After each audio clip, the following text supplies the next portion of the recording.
안녕하십니까. 오늘 해군 정책포럼 사회를 맡은 해군본부 정책분석관리과장 강상용 대령입니다. 필승!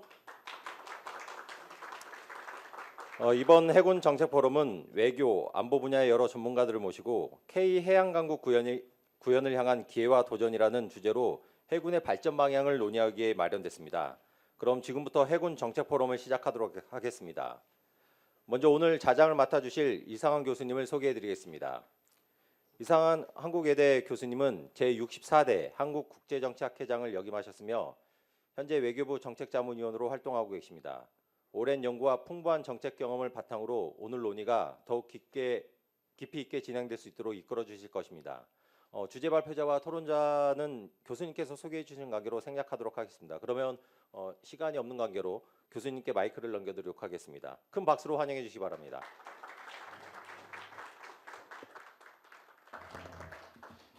예, 방금 소개받은 한국외국어대학교 정치외교학과의 이상환입니다. 먼저 이런 자리를 통해서 여러분을 만나게 되어 너무 반갑습니다. 우선 오늘 이런 좋은 자리를 마련해 주신 대한민국 해군과 또 우리 참모총장님 또 함께 자리해 주시고 계시는 우리 곽광섭 참모차장님께 감사의 말씀을 올립니다. 아울러 여기 많이 계시는 또 해군 관계자분들께도 감사의 말씀을 드립니다. 아울러서 이런 좋은 연락 수레를 할 수 있게 노력해 주신 우리 김태형 회장님께도 감사의 말씀을 올립니다. 아무튼 오늘 지금 시간이 충분치 않은 관계로 빨리빨리 진행을 할 텐데 오늘 이 자리가 우리나라의 해군력, 그다음에 동북아 질서가 불안정해지고 또 뭐 한국군 현대화 문제라든가 여타 전략적 변화를 요구하고 있는 이 시점에서 이런 훌륭한 패널, 이런 중요한 자리가 만들어졌다는데 참 큰 의미가 있다는 생각이 듭니다. 먼저 오늘 참여해 주신 발표자 선생님 간략한 소개와 토론자 선생님 세 분 소개해 드리고 바로 첫 번째 발표부터 들어가겠습니다. 이미 좀 전달된 바와 같이 발표는 15분 이내, 토론은 10분 이내, 그 다음에 이에 대한 응답은 발표자께서 첨언하실 게 있을 때 한 5분 정도 드리고 나머지 시간은 가능한 한 오늘 플로어에 계시는 여러 선생님들께 기회를 드리는 방향으로 가겠습니다. 그래서 3시 50분인가요? 예, 지금 계획된 시간 내에서 마무리하도록 하겠습니다. 오늘 첫 번째 발표자 선생님은 동북아 역사재단의 연구위원으로 계시는 우리 장성일 박사님이십니다. 박수로 환영해 주십시오. 그 다음에 이에 대한 지정 토론은 전 국립외교원 교수님이셨고 현재 한국핵정책학회 회장을 맡고 계신 우리 전봉근 교수님이십니다. 다음에 두 번째 발표자 선생님은 대외경제정책연구원의 전문연구원으로 계시는 우리 홍진희 선생님이십니다.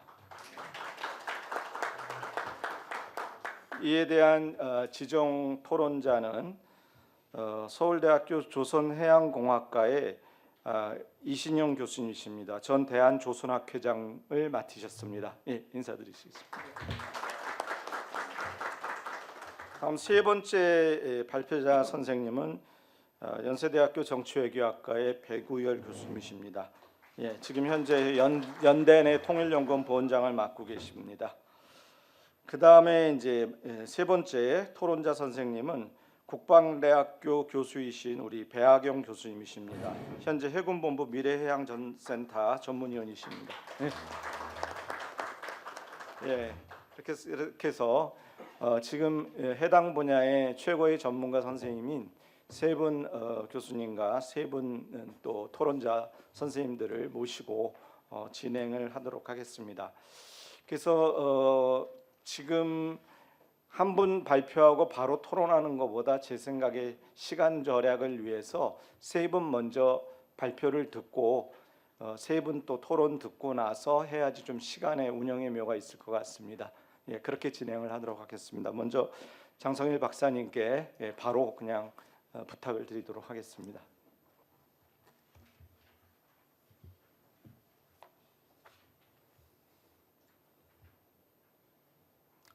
네, 반갑습니다. 동북아 역사재단의 장성일입니다. 우선 이 귀한 행사를 마련해 주시고 발표할 수 있는 기회를 주신 해군 참모총장님을 비롯해서 그리고 이 자리에 참석하셔서 자리를 빛내주신 곽강섭 해군 참모차장님 그리고 김태영 한국국제정치학회장님께 진심으로 감사의 말씀을 드리겠습니다. 시간이 15분이기 때문에 주어진 시간이 많지 않아서 짧게 진행하도록 하겠습니다. 발표의 내용은 다음과 같습니다. 크게 보면 두 파트로 이루어져 있습니다.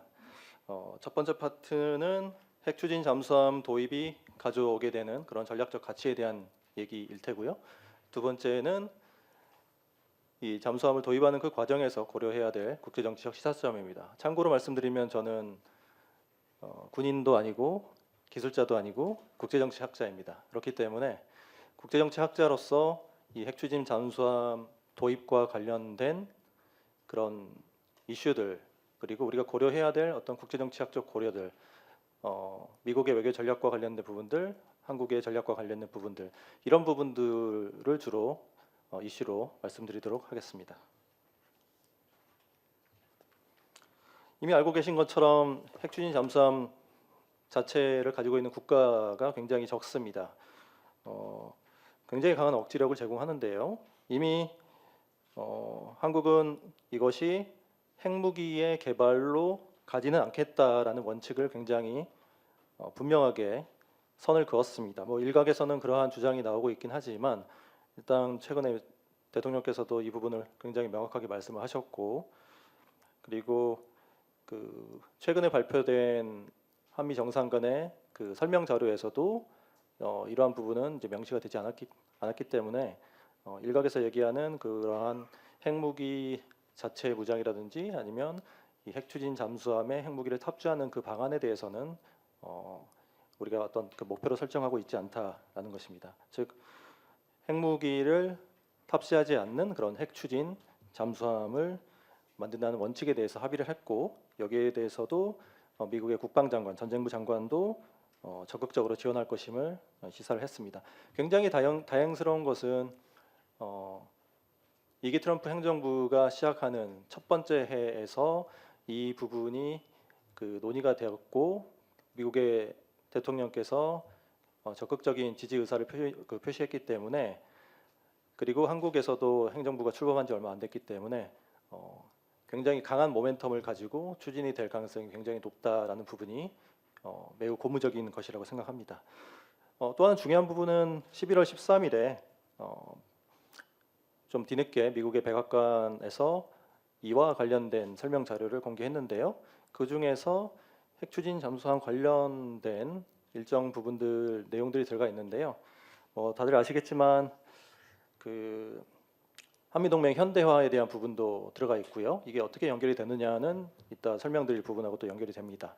왜냐하면 여기서도 나와 있지만 그 동맹에 대한 모든 영내 위협에 대한 얘기를 하고 있는데 이제 북한만을 지칭하는 게 아니고 이제 북한을 포함해서 얘기를 하고 있고 또 구체적인 국가를 언급하지 않지만 우리가 상상할 수 있는 그런 국가도 해당이 됩니다. 또한 이제 한반도와 지역 차원에서의 한미 공조에 대한 부분도 들어가 있는데 항행 및 상공 비행의 자유 부분이 들어가 있고요. 또한 이제 대만 해협에서의 평화 안정 유지 그리고 대만 해협에서 일방적인 현상 변경에 대해서 반대한다라는 입장을 또 얘기하고 있습니다. 그리고 이제 중요한 부분은 핵추진 잠수함에 대한 내용만 들어가 있는 것은 아니고 조선 분야 그다음에 원자력 협력 분야도 같이 들어가 있습니다. 그래서 관련 내용을 보자면 미국이 한국이 하게 될 이런 민간과 해군의 원자력 프로그램을 지지하겠다라는 내용도 들어가 있고요. 그다음에 그 원자력 협정이라든지 이제 미국의 국내법에 저촉되지 않는 범위 안에서 한국의 활동을 지지하겠다. 그리고 미국은 한국이 핵추진 잠수함을 건조하는 것을 승인한다라는 내용이 나와 있습니다. 여기서 이제 주목할 부분은 누가 건조를 할 것인가에 대한 이제 주체로 한국을 지칭을 하고 있다라는 부분이고 물론 그 어느 곳에서 할 것인가 장소에 대한 부분은 명시되어 있지 않지만 이 부분은 아마 이제 추후에 우리의 국익을 고려해서 아마 지난한 협상이 될 것 같긴 하지만 그래도 건조의 주체로는 이제 한국을 명시하고 있다라는 부분입니다. 이 내용은 사실 며칠 전에 발표된 그러니까 백악관에서 굉장히 급작스럽게 업로드를 했죠. 국가안보 전략하고도 또 연결이 되어 있는 부분이 있기 때문에 이따 또 설명을 드리도록 하겠습니다. 한미동맹 관점에서 봤을 때 이 핵추진 잠수함이 어떤 의미가 있나? 사실 이 두 번째 파트에 대한 부분은 기존에 우리가 핵추진 잠수함이 왜 필요한가에 대한 내용들이 많이 섞여 있기 때문에 이 내용을 좀 제가 자세하게 말씀드리는 것은 뭐 그렇게 큰 의미는 없을 것 같아서 이 부분은 비교적 짧게 말씀드리겠습니다. 뭐 다들 잘 알고 계시겠지만 생존 능력이 굉장히 뛰어나고 굉장히 빠른 속도로 그 긴 잠항 시간을 가지면서 굉장히 유연하게 그리고 작전 반경 자체가 이제 비약적으로 증가가 된다라는 게 굉장히 큰 그 강점이고요. 그래서 저는 이런 부분들이 단지 해군의 역량만을 강화시키는 게 아니고 한국이라고 하는 국가의 총체적인 국방력 증가에 굉장히 크게 기여한다라는 그러니까 한국군의 전반적인 역량 향상에 기여하기 때문에 굉장히 중요하다라는 말씀을 드릴 수가 있을 것 같고요. 또한 이제 지역 안보 차원에서도 봤을 때 사실 북한과 관련해서 굉장히 큰 변화는 단지 그 미사일 기술을 고도화하는 것뿐 아니라 북한 역시도 핵추진 잠수함을 건조하겠다라는 그 부분에 대해서 굉장히 강력한 의지를 가지고 있고 거기에 대해서 러시아와 군사 협력을 통해 굉장히 단순한 안보 협력 이상의 긴밀한 관계로 나아가기 있기 때문에 북한이 SLBM을 탑재한 핵추진 잠수함을 건조하고 운용하게 될 시기가 우리가 생각하는 것보다 훨씬 빨라질 수가 있고 그렇다면 여기에 대한 그 억지나 추적 감시 이런 부분을 어떻게 할 것인가 물론 미국도 하겠지만 거기에 대한 부분이 미국의 역량만으로 충분할까에 대한 의구심이 생길 수밖에 없고 이 부분은 이제 국민적인 그런 아마 의구심이 생길 수밖에 없고 그럼 이 부분을 어떻게 보완할 것인가에 대해서도 이 핵추진 잠수함이 기여할 수 있는 부분이 굉장히 크겠다라는 부분입니다.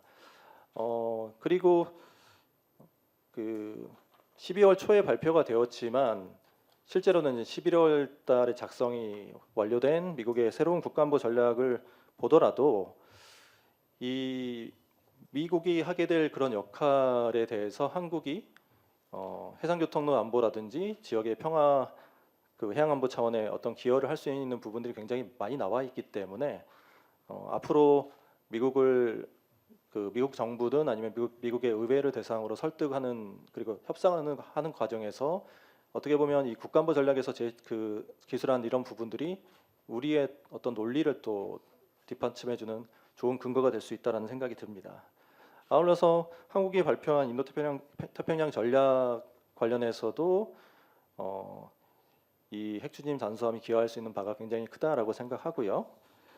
또한 한미동맹 차원에서도 한국군이 우리가 동맹 현대화 관련해서도 기여할 수 있는 부분이 굉장히 크다. 특히 원양에서의 작전을 가능하게 하기 때문에 미군의 해군력을 특히 유지하고 어떻게 보면 우리가 그 보완하는 차원에서 조선 분야 협력도 같이 연계를 할 수 있기 때문에 앞으로 기여할 수 있는 바가 굉장히 크다라는 생각이 듭니다. 다들 아시겠지만 미국 국내 제조업 특히 이제 조선업에서 굉장한 어려움이 있기 때문에 지금도 그렇고 향후에 미국이 건조하게 될 그런 전반적인 군함 숫자가 충분치 않을 거라는 다양한 전망들이 있기 때문에 미국 입장에서는 아무래도 조선업 특히 군함 건조에 대해서 경쟁력이 있는 그런 한국과의 협력이 절실했던 이유 같고 이 한미 간의 설명 자료에서도 그 부분이 분명하게 들어간 이유가 있는 것 같습니다. 그렇다면 이제 국제 정치적으로 봤을 때 우리가 이 잠수함 도입을 진행하는 과정에서 어떤 부분들을 고려해야 될지에 대해서 몇 가지 화두를 던지도록 하겠습니다. 첫 번째는 안보 딜레마라는 부분입니다.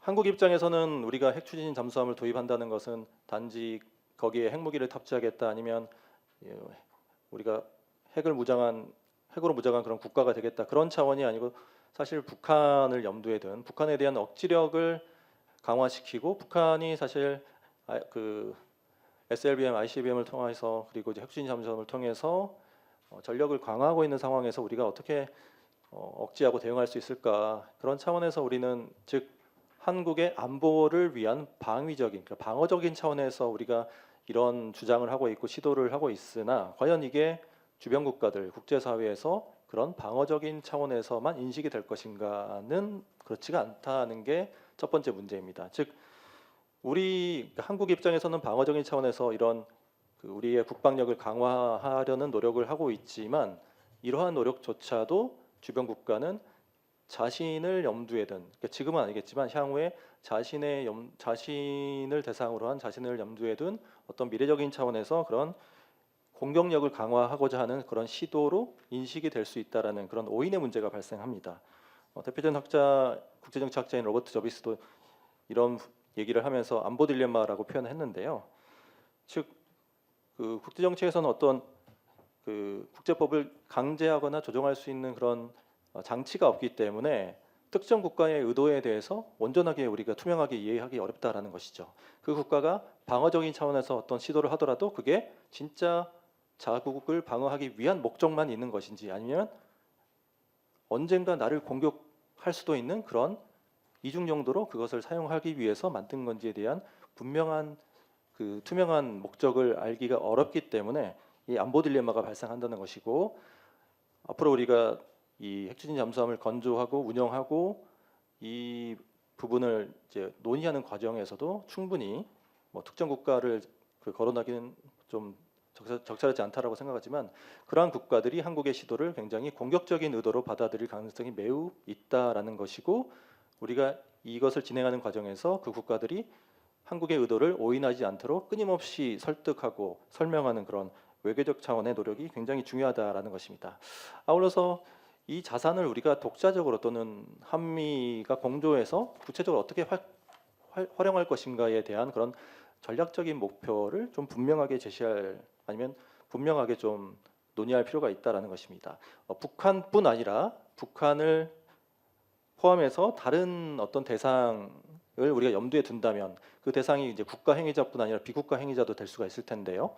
그리고 어떤 특정한 지역을 우리가 염두에 둔다면 이것을 어떻게 활용할 것인지 그리고 미국 입장에서 한국이 가지게 될 그 핵추진 잠수함을 어떻게 사용하기를 원하는지에 대한 그 역할에 대한 부분도 우리가 끊임없이 소통을 하면서 알아가고 우리의 또 역할도 좀 고민을 해야 된다라는 것이죠. 아울러서 이 핵추진 잠수함에 대한 부분은 사실 미국 입장에서는 굉장히 민감하고 중요한 군사 그 자산입니다. 그렇기 때문에 사실 저를 비롯해서 굉장히 많은 국제정치학자들이 이렇게 빨리 이게 진행이 될 거라는 걸 예상을 못했었고 그렇다면 대통령이 승인했기 때문에 다 되는 거냐? 그렇진 않습니다. 오랜 협상과 지난한 설득의 시간이 아마 필요할 것 같습니다. 즉 행정부 내 물론 미국 대통령은 지지를 하지만 미국 행정부 내에서도 그동안 이 민감한 군사 기술을 동맹국이라고 하더라도 한국과 공유하는 것, 이전하는 것에 대해서 그렇게 썩 내키지 않았던 많은 입장들, 시각들이 존재할 것이고요. 행정부뿐 아니라 당연히 연방의회, 즉 예산을 배정하고 예산에 대해서 그런 견제 권한이 있는 미국의 연방의회가 이러한 부분에 대해서 어떻게 입장을 가지고 있는지에 대해서 끊임없이 우리가 모니터링을 하고 여기에 대해서 어떤 대응 전략 그리고 그들을 설득시킬 것인지에 대해서 굉장히 그 심도 있게 추적을 하고 분석을 하고 그 다음에 외교적 노력을 해야 된다라는 것이죠.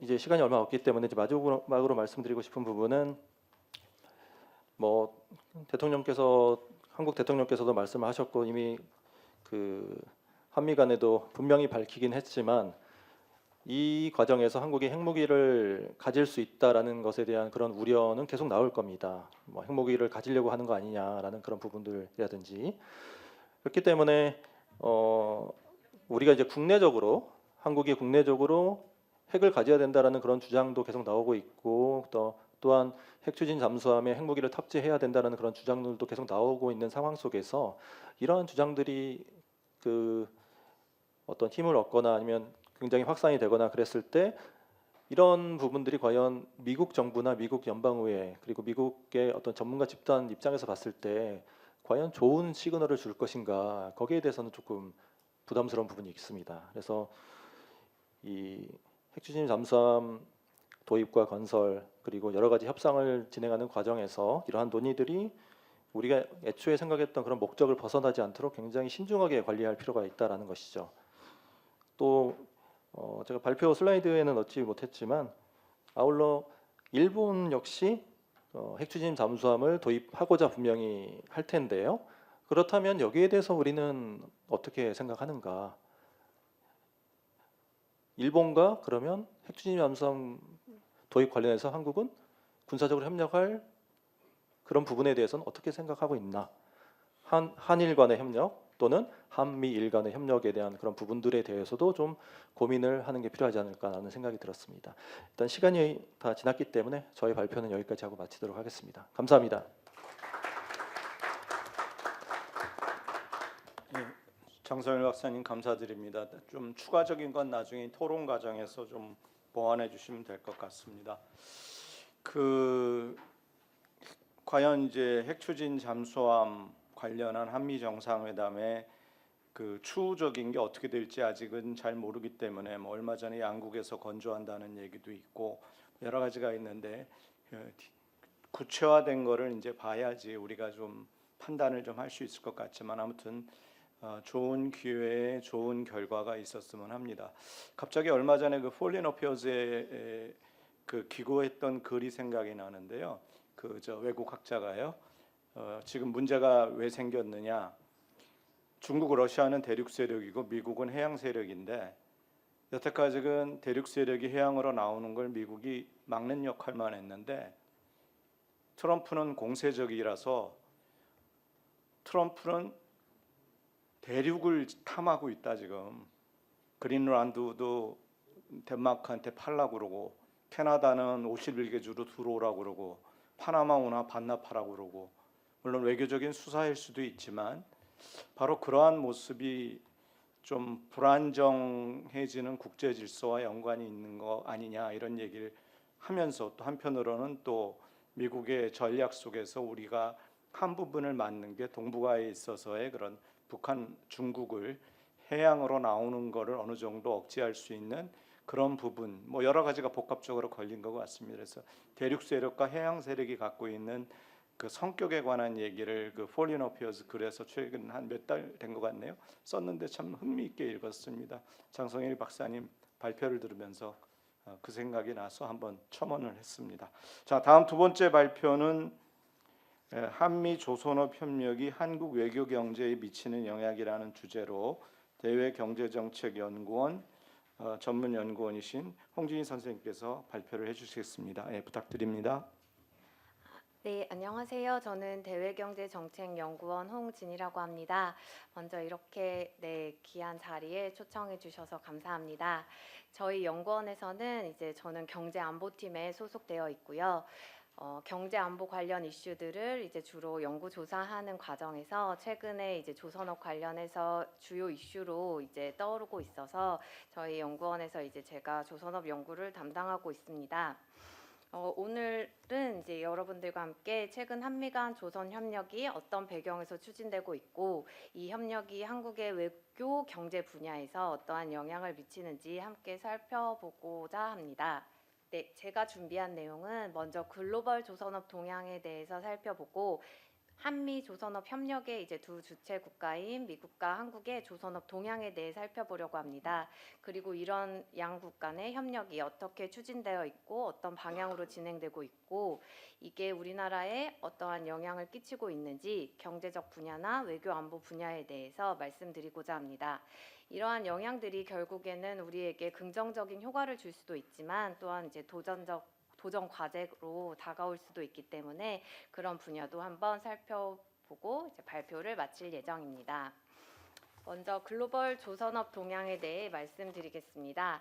글로벌 조선업 동향은 이제 재조정기를 맞이하였다. 중국이 계속 세계의 1위를 유지하고 있고 친환경 스마트 전환이 가속화되고 있다. 이렇게 세 가지 키워드로 말씀드릴 수 있습니다. 전년도 2024년도의 경우에는 이제 전례 없이 조선업이 세계 조선업 시장이 이제 호황을 누렸습니다. 하지만 2025년에 들어오면서 세계 조선 발주량은 전년도 대비 약 한 54% 정도 감소하였고요. 이제 여러 가지 원인들을 많이 발표하고 있지만 주로는 세계 경기 둔화가 시작되고 있고 그리고 이제 미국과 중국 간의 무역 분쟁이 지속화되면서 이런 게 영향을 받았다는 의견들이 있습니다. 중국은 조선업 분야에서 이제 발주량, 수주 잔량 뭐 이런 지표들에서 여러 가지 세계 1위를 유지하고 있습니다. 중국 조선업의 우위 속에서 한국이 이제 그 격차를 줄여 나가고 있는데요. 이러한 현상이 최근 글로벌 조선업의 동향이라고 할 수 있습니다. 또한 최근 국제해사기구나 뭐 유럽에서 탄소 배출권 강화 등 환경 규제가 시장 구조를 재편하고 있고 이로 인해서 친환경화, 스마트화가 가속화되고 있다고 볼 수 있습니다. 이처럼 글로벌 조선업이 재조정 국면에 들어가고 있으면서 국가별 대응과 산업 기반의 격차가 또한 뚜렷하게 일어나고 있습니다. 이 와중에서도 미국 조선업의 구조적 약화와 이제 재건 시도는 이번 미국 한미 조선업 협력을 이해하는 데 핵심이기 때문에 이제 미국의 조선업 현황을 살펴보고자 합니다. 미국은 20세기 중반까지는 모두 아시다시피 세계 최대 조선업 강국이었지만 1980년대 이후에 보조금을 축소하고 과도한 보호 정책으로 경쟁력이 약화돼서 조선업 세계 시장 점유율이 1% 미만이라는 통계가 있습니다. 실제적으로는 한 0.1% 정도의 세계 시장 점유율을 가지고 있다는 클락슨 리서치의 이제 결과가 집계되었고요. 미국에서 조선업 보호 정책으로 관련된 주요 법안으로는 존스법과 번스톨레픈스 수정법이 있는데요. 그것은 표 1에 이제 자세하게 정리가 되어 있으니 참고를 하시면 좋을 것 같습니다. 이처럼 미국 조선업 현황이 점점 경쟁력이 약화되고 있는데 이것은 미국 조선소 운영 현황에서도 잘 볼 수 있습니다. 2024년 전년도 기준에 미국 안에 이제 조선소는 414곳이고 상선의 수주 잔량이 보유된 조선소는 19개에 불과합니다. 숫자적으로는 미국에서 굉장히 이제 조선업 역량이 큰 것처럼 보이지만 실질적으로 가동 중인 조선소에서는 이제 소형 선박을 건조하거나 아니면 수리하는 기술을 보유하고 있기 때문에 경쟁력이 강하다고는 보기 힘든 상황입니다. 이러한 상업 조선소의 쇠퇴가 군함 건조 능력 전반에까지 영향을 미치고 있고 미국 내에서도 결국에는 군사력 유지의 기반이 흔들리고 있다라는 문제 인식이 확산되고 있습니다. 미국의 이제 이런 해군력이 약화되고 있다라는 그런 인식은 사실은 이제 정확한 데이터에서도 좀 통계를 보면 알 수가 있는데요. 그림 2와 그림 3에 이제 그런 데이터를 좀 살펴보면 전투 함정수 같은 경우에는 빨간 그래프가 중국이고 파란 그래프가 미국 그래프인데 2020년 이후에는 이제 중국이 전투 함정수가 월등히 이제 조금 격차가 생겨난 것을 볼 수 있고요. 선박 연령별 해군력 순위에서도 미국이 조금 다소 뒤처지는 것을 볼 수 있습니다. 실제로는 사실 미국이 항공모함 전력이나 원거리 전개 능력, 해상 지배력 등을 나타내는 해군력에서는 세계 1위를 유지하고 있지만 이런 단순 함정수 및 선박 연령에서 중국이 우위를 나타내면서 이제 시간이 지속될수록 이제 중국에 추월당할 수 있다는 이런 압박감들이 많이 작용하고 있는 것으로 보입니다. 미중 간의 해양력 경쟁이 심화되면서 미국은 조선 해운 인프라를 국가 안보의 핵심 영역으로 이제 설정을 하고 있고 최근 각종 법안이나 행정명령에서도 이와 같은 조선업의 전략적 가치를 강조하는 흐름을 나타내고 있습니다. 표 3을 보시면 미국의 최근에서 이제 조선산업 재건을 하기 위해서 법안을 발의하고 있는 현황들을 좀 살펴보실 수 있습니다. 이처럼 미국은 해양 안보나 산업 경쟁력 재건 등을 위해서 조선업 부흥에 총력을 기울이고 있는데요. 미국 혼자 자국 스스로 이제 재건을 하기에는 한계가 있어서 그 협력국으로는 한국을 주목하고 있습니다. 한국은 현재 세계 시장 점유율 2위인 국가이고요. 중국과의 격차가 전년 대비 대폭 축소된 상황입니다. 세계 발주량이 감소하고 있는 와중에서도 고부가 선종의 점유율이 압도적으로 높을 만큼 이제 고부가 선박 기술력을 보유하고 있습니다. 또한 친환경 추진 기술 상용화를 주도하고 있고 뭐 스마트 야드나 스마트 야드 내에 자동화 설비 시스템을 구축함으로써 이제 친환경 스마트화 기술을 선도하는 것도 한국 조선업의 경쟁력으로 꼽히고 있습니다. 또 이 외에도 조선소, 기자재 업체, 항만, R&D 센터 등이 이제 지리적으로 밀집한 수직적 클러스터 구조를 기반하고 있어서 이것 또한 한국 조선업의 경쟁력으로 꼽히고 있습니다. 이런 배경하에 최근 한미 양국은 조선업 기반을 강화하기 위해서 협력 구상을 활발히 논의하고 있습니다. 대표적으로는 언론에서 많이 보도가 돼서 아시다시피 마스카 프로젝트를 들 수 있는데요. 현재 논의 중인 사항은 미국 내에 신규 조선소를 건설하고 조선업에 관련한 전문 인력을 이제 한국 측에서 양성해주고 조선 관련한 MRO 협력이나 공급망 재구축 등이 포함되어 있습니다. 3,500억 달러 규모의 투자 펀드가 거론되고 있지만 실제적으로 한 1,500억 달러가 조선업 협력에 사용되어질 것으로 논의되고 있습니다. 이 협력은 사실 단일 프로젝트라기보다는 미국 조선 해양산업 생태계 전반을 재편하는 패키지 형태라는 특징을 들 수 있습니다. 그만큼 이제 참여자 또한 되게 다양하고 제도 조율이 필요한 부분으로 이해할 수 있습니다. 사실 트럼프 2기 행정부가 들어오면서 트럼프 대통령이 지속적으로 한미 조선업 협력을 강조하고 있었기 때문에 이제 이런 정부 차원의 논의 말고도 하나그룹에서 필리 조선소를 인수해서 운영하고 있고 또 군함을 MRO 수주를 하고 있고 HD 현대중공업 등의 이제 기업들도 협력을 하는 사례들이 늘어나고 있습니다. 그래서 표 4 같은 경우에는 최근에 이제 우리나라 기업들이 협력한 사례를 정리하였으니 참고해 주시면 될 것 같습니다. 이러한 한미 조선업 협력은 경제 안보적 관점에서도 우리나라에 여러 영향을 미칠 수 있다고 이제 보고 있습니다. 먼저 경제적인 분야를 살펴보겠습니다. 한국은 미국 상업성이나 해군 보조함정 프로젝트에 이제 참여를 하게 됨으로써 수출이나 수주 확대를 기회가 증가될 것으로 예상되고요.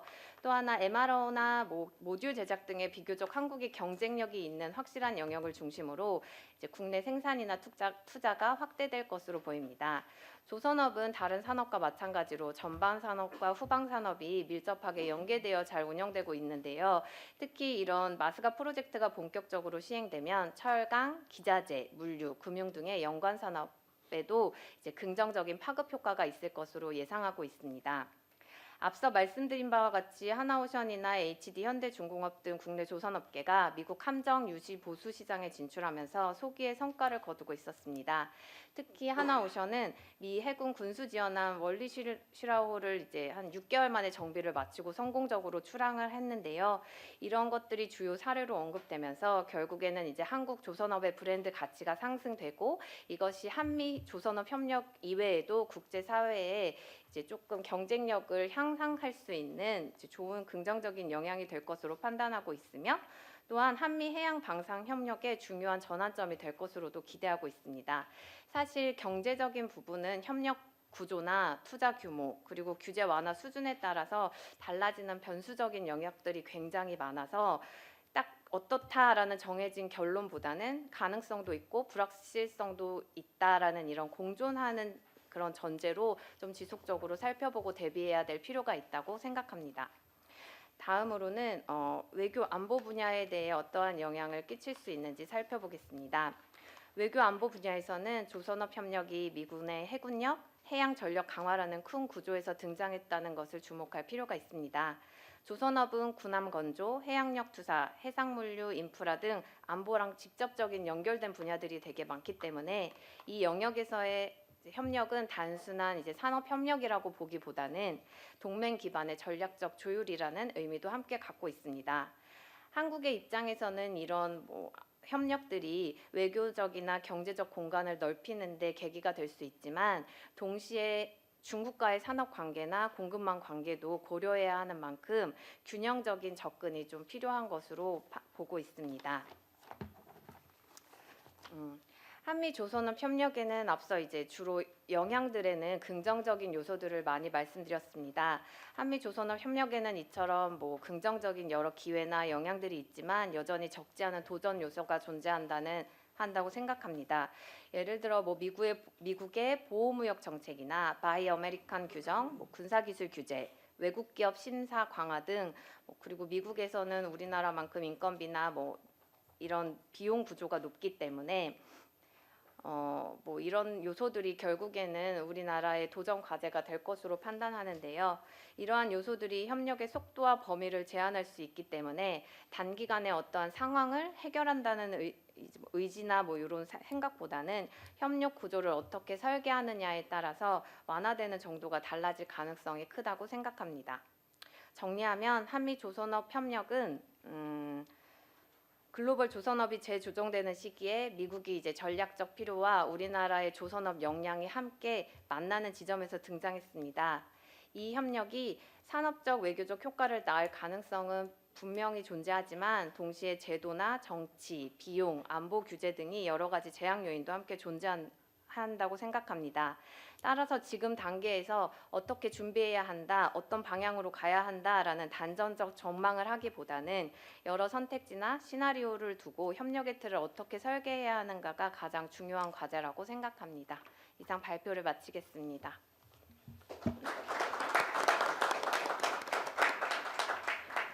네, 감사합니다. 홍진희 선생님. 한미 조선 협력이라고 하는 것을 경제적인 측면에서 또 외교안보 측면에서 분석을 해주셨습니다. 나중에 이제 우리 전문가이신 우리 기술적인 부분은 우리 이신영 교수님께서 잘 토론해 주시리라고 믿습니다. 자, 세 번째 발표 진행하도록 하겠습니다. 해군력으로 뒷받침하는 K해양 강국 구현이라는 주제로 연세대학교 정치외교학과의 배구열 교수님께서 발표해 주시겠습니다. 네, 부탁드립니다. 네, 안녕하세요. 연세대학교 정치외교학과 백우열입니다. 네, 오늘 초대해 주셔서 감사드리고요. 특히 이제 곽광섭 해군 참모 차장님, 그다음에 우리 국제정치학회 회장님 감사드립니다. 오늘 제가 맡은 것은 이제 K 해양 강국 구현을 위해서 어떻게 해군력을 강화할 것인가에 대한 겁니다. 근데 이제 가장 이게 역시 네. 먼저 이제 안보 질서부터 먼저 봐야 되겠습니다. 오늘 뭐 당연히 이제 해군을 중심으로 하지만 더 이상 이제 한국 해군이 뭐 한반도 중심 사고를 하는 것은 부족하다는 건 다 인지를 하고 계실 겁니다. 물론 저희 역량 자체, 해군 역량 자체에 여러 가지 문제가 있긴 하지만 그래서 간단하게 이제 안보 질서가 어떻게 형성되고 있는지를 검토하고 그 다음에 해군 관련된 얘기로 넘어가겠습니다. 글로벌 안보 구조 자체는 뭐 평화 시대가 종언됐죠. 예, 그다음에 전쟁 시대가 복귀했습니다. 물론 이제 이게 뭐 냉전 시기와 같은 형태의 안보 구조는 아니지만 저희가 소위 말하는 탈탈 냉전, 포스트 콜드워 시기가 지나고 소위 말하는 신냉전이 시작되었다라고 봅니다. 그래서 이제 정치와 경제가 분리된 거에서 융합으로 이제 바뀌었고요. 그러니까 러시아 우크라이나 러시아 전쟁이 이제 그 시발점이 되었고 이제 뭐 가자 지구라든지 중동에서의 전쟁, 그다음에 뭐 대만 해협 같은 경우에도 그렇고요. 뭐 가장 최근에 이제 다카이치 총리와 시진핑 주석이 벌이고 있는 여러 가지 위험한 에스컬레이션 같은 것들을 보면 이런 전쟁들이 서태평양 지역으로 오고 있다라고 저희는 파악할 수밖에 없습니다. 모든 게 다 연결되어 있는 거라고 보여지고요. 이제 미국, 중국, 러시아, 나토 그리고 한국 미중러까지는 알겠는데 왜 갑자기 나토냐? 예, 한국 같은 경우에 이미 나토와 아주 밀접한 관계를 맺었습니다. 그럼 방위 산업을 중심으로 한 한국의 어떻게 보면 파워 프로젝션, 힘의 투사가 이미 이루어지기 시작을 했고 북한이 이미 우크라이나 러시아 전쟁에 참전을 하고 있고 여러 가지 상황들이 이렇게 있습니다. 근데 나토도 정말 중요하죠. 그래서 확장되는 이런 양자 패권 구도는 있는데 그거 외에도 많다라는 겁니다. 미국과 다른 국가들, 특히 이제 일본 같은 경우에 아주 곤혹스러운 지금 입장에 처해 있는 상황입니다. 해군 전략에 있어서도 미국에 대해 방기, 어벤던먼트를 지금 겪고 있는 상황이기도 하고, 그다음에 이제 중국과 러시아 상황도 있습니다. 근데 여기서 중요한 것은 이제 과학 기술이 너무 급속하게 발전을 하기 때문에 불과 이제 2, 3년 사이에 여러분들께서도 한 2년 전까지만 해도 아티피셜 인텔리전스 인공지능 하면 고개를 갸우뚱거렸을 건데 어느샌가 전 한국에 있는 모든 5천만 시민 남녀노소를 구분 않고 다 all in AI죠. AI에 대한 의구심이 없습니다. 무조건 한국은 글로 간다. 현 정권도 이재명 정부도 그런 형태로 가고 있고요.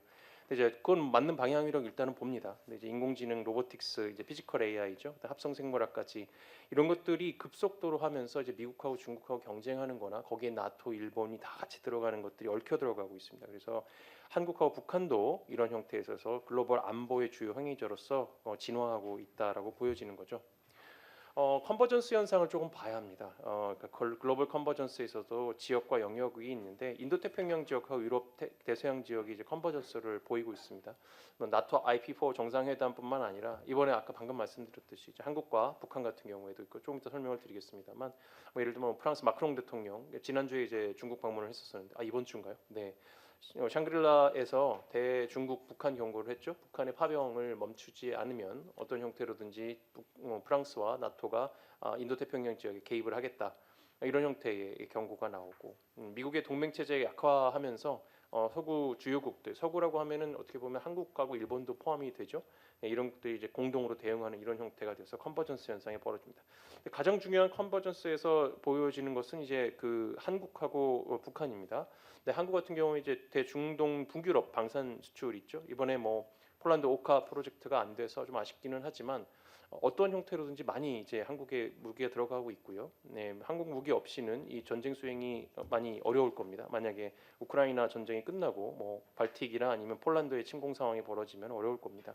마찬가지로 반대면에는 이제 북한이 오고 있죠. 네, 러시아 파병은 15,000명 정도에서 좀 더 증가돼서 25,000명 정도로 증가될 거로 보이고 뭐 무기 수출을 했기 때문에 한국만 방산이 좋아서 주가가 올라가는 게 아니라 북한의 방산도 상당히 많은 발전을 하고 있다.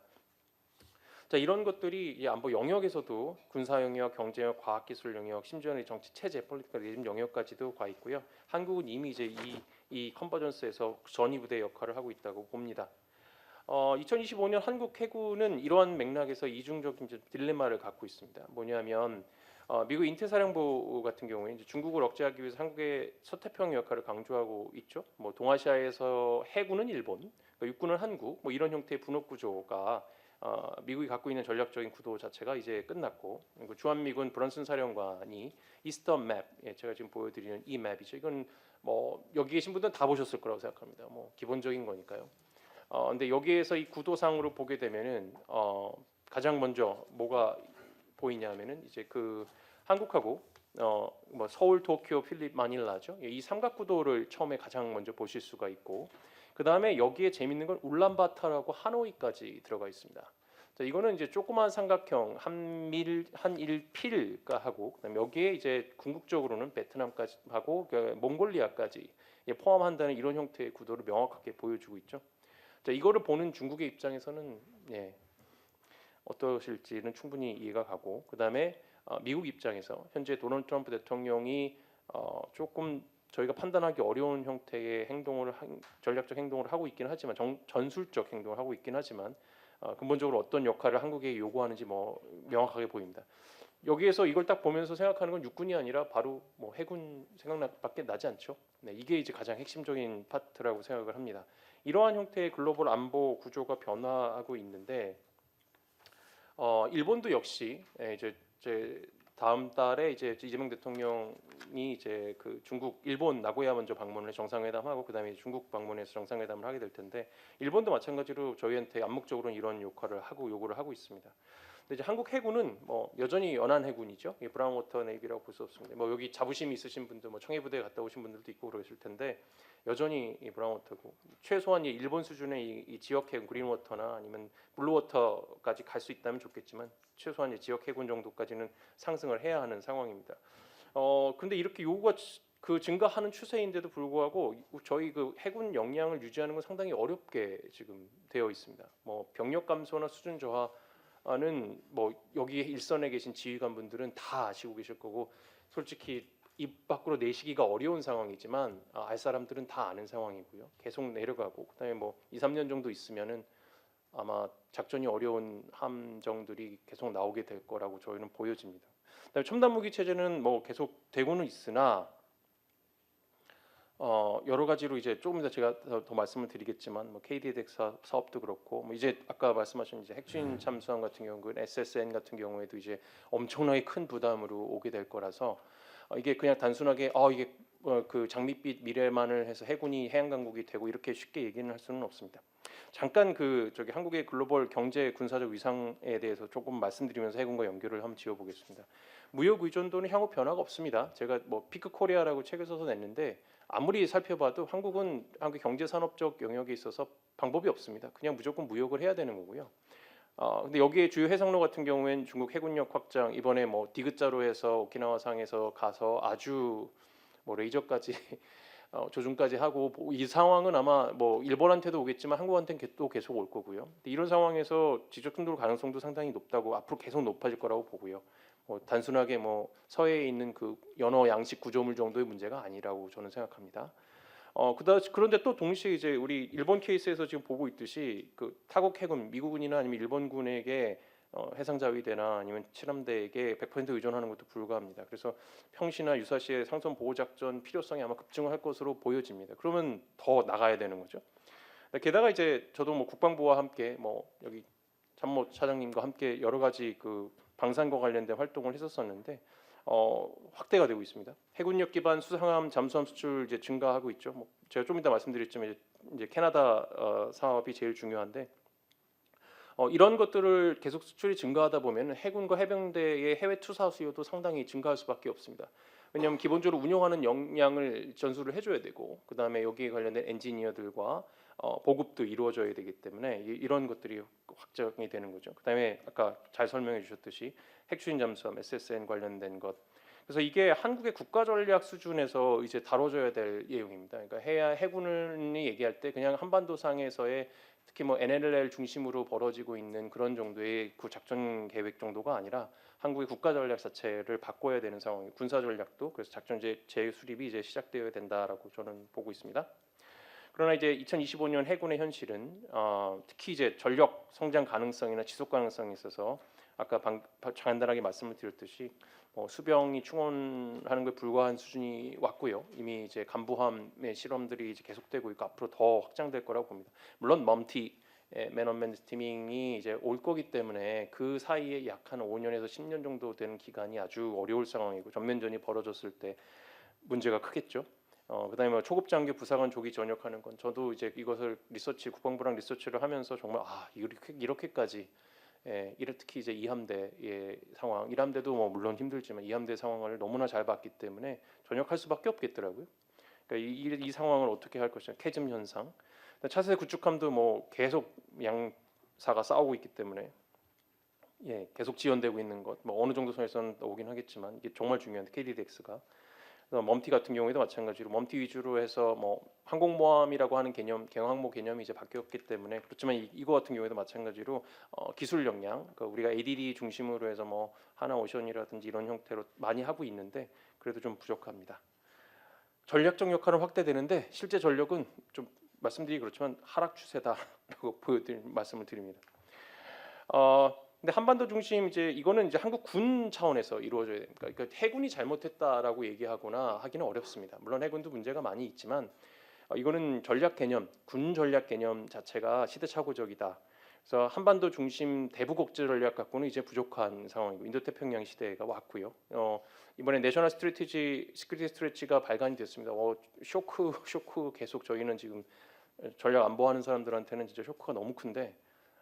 비핵화 같은 경우도 빠졌고 이런 게 어떻게 될지. 근데 이제 조금 있으면 원래 작년에 올해 말에 나와야 됐었던 글로벌 포스처 리뷰 이제 미군 이제 재배치가 금방 발표가 될 겁니다. 근데 이런 상황을 해서 뭐 이번에 뭐 28,500명 그대로라고 얘기는 하지만 뭐 점진적으로는 저는 감축될 거가 어쩔 수 없이 감축될 거라고 보기 때문에 이런 상황 봐야 되는 거고요.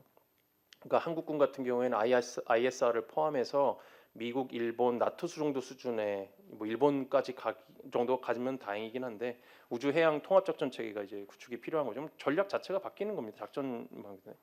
자, 근데 이제 그 한국군 리더십에서는 전략적 인식을 아주 크게 달리하고 있습니다. 이제 뭐 육군 중심이죠. 그다음에 해군하고 이제 공군 같은 경우, 특히 해병대 같은 경우도 이제 그 보조적인 그 소군 정체성을 계속 유지하고 있는 것으로 보여집니다. 그래서 휴전선 경계 병력 중심의 작전 계획 유지. 그러니까 제가 그 생각하기에는 현재 저 한국군 이제 피크 코리아의 현상에 들어가 있고 국방 군사 영역도 뭐 크게 다르지 않다고 봅니다. 근데 한 세 가지 정도의 선택지가 있다고 저는 보는데 첫 번째는 이제 육군 경계 병력 작전 계획 중심 현상 유지하는 겁니다. 그냥 국방 거기에 한 이제 육군 병력 한 70% 정도 몰아놓고 뭐 개전되고 나면은 이제 금방 다 소멸되면서 이제 나중에 이제 오게 되는 그 미군이 와서 이제 다시 북진을 하게 되는 뭐 이런 진짜 한 50년 정도 된 그런 개념이 아직도 유지가 되고 있는데 국방력이나 전투력 현 그 국군 경계병력 작전 중심을 유지하는 거죠. 그게 첫 번째 선택지입니다. 한국 해군의 경우도 마찬가지입니다. NLL 중심으로 계속 우리는 움직이고 있는데 그걸 계속 유지하는 거죠.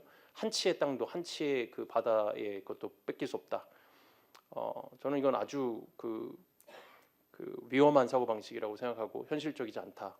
이거를 이제 벗어나서 뭐 지역 방어 개념이라고 우리 그 안기백 장관께서도 말씀하셨었는데 전시가 벌어졌을 때는 어느 정도 선에서 영토나 아니면 뭐 해양 영토도 마찬가지로 약간 싫더라도 거기에 대해서 모든 것을 쏟아붓지 않고 추후에 다시 회복하는 형태 이런 형태의 아주 유연한 형태의 그 작전 개념도 필요하다. 그러니까 두 번째는 독자적인 전략을 갖춘 중규모 공격군으로 좀 전환해야 하는 옵션이 있습니다.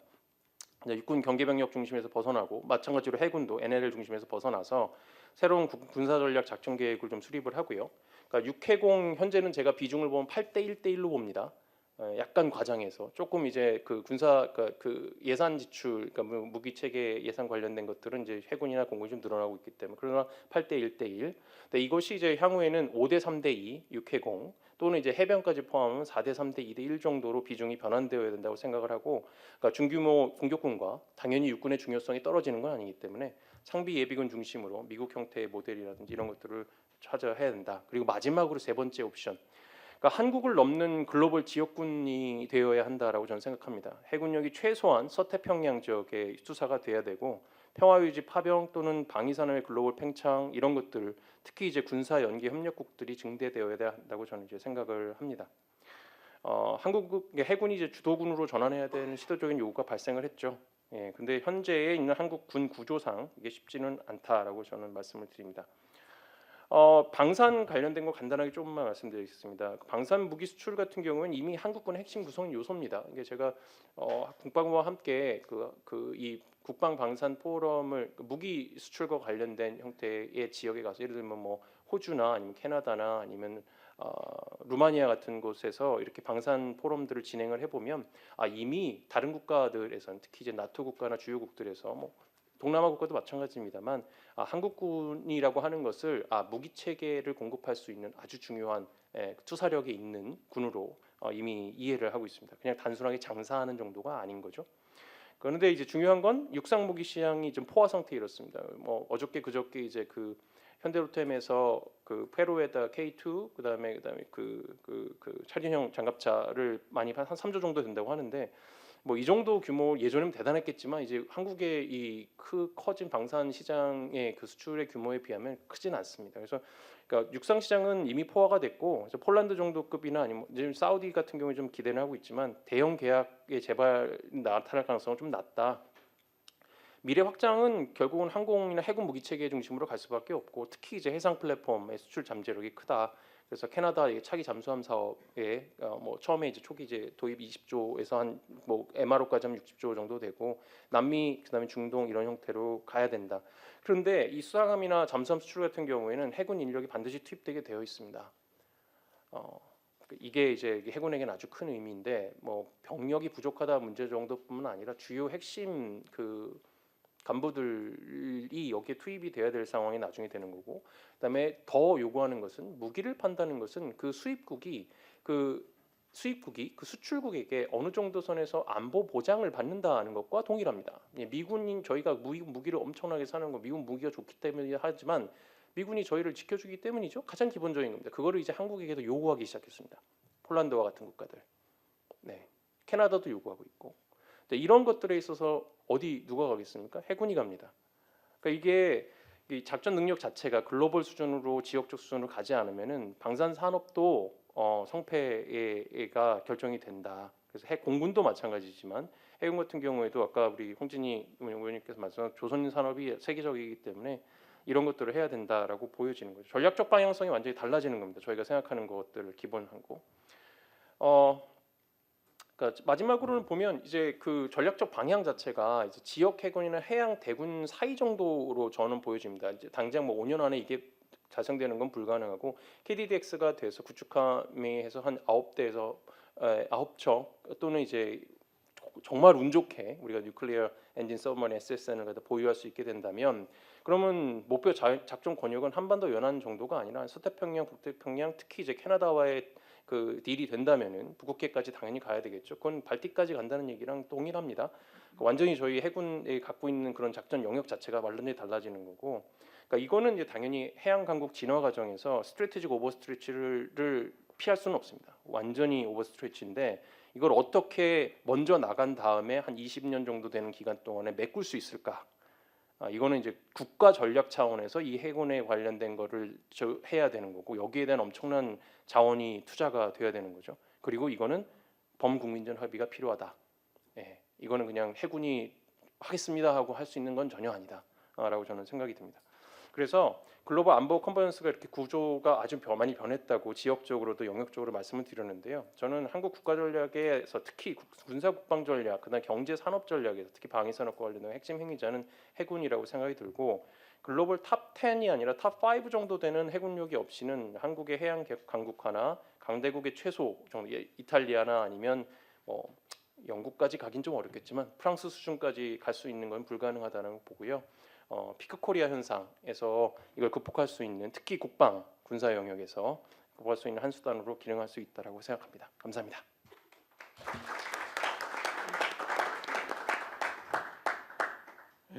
배고열 교수님 감사드립니다. 많은 고민거리를 던져주셨습니다. 가슴이 답답한 면이 있는 게 오늘 오전에 제가 모 부처 회의를 갔다 오면서 요즘 대학도 위기거든요. 자꾸 위기 하니까 어떤 분은 우리나라 위기 아닌 적 어딨냐 그러는데 뭐냐면 이런 겁니다. 2040년이 되면 전문대학교 충원율이 17%가 된다. 그러면 전문대학교는 10개 내지 한 20개 남기고 다 없어질 거다. 4년제 대학이 지금 한 200개라고 얘기하는데 가만히 놔둬도 100개로 줄여질 거다. 지금 그런 상황입니다. 그러다가 우리 배고열 교수님 발표를 들으면서 지금 부사관 문제 얘기하는데 그럼 부사관들 충원을 우리는 어디 가서 해야 되지? 갑자기 그 생각이 나는 거거든요. 그래서 어떻게 허리 역할을 해주는 우수 자원들을 우리가 공급받을 수 있는 뭐 공급이라는 표현은 적절하지 않지만 그런 자원들을 우리가 계속 유지할 수 있는 방법이 뭐가 있을까 이렇게 생각이 되는데 아무튼 인구 절벽 시대의 문제가 이게 우리가 진짜 고민해야 될 문제가 아닌가 하는 생각을 또 한 번 느끼는 시간이었습니다. 세 분 발표자 선생님께서 워낙 깔끔하게 시간을 지켜주시면서 잘 발표를 해주셔서 우선 감사드리고요. 이제 토론자 선생님들께 시간을 10분씩 드리면서 또 전문가적인 의견을 좀 들어보는 시간을 갖도록 하겠습니다. 그래서 지정 토론이라서 전봉근 교수님은 장성일 박사님 그 논문에 대해서 그 발표에 대해서 토론을 해주시고 그 순서대로 이렇게 진행을 하도록 하겠습니다. 먼저 전봉근 교수님께 부탁드리겠습니다. 예, 방금 소개받은 전봉근 교수입니다.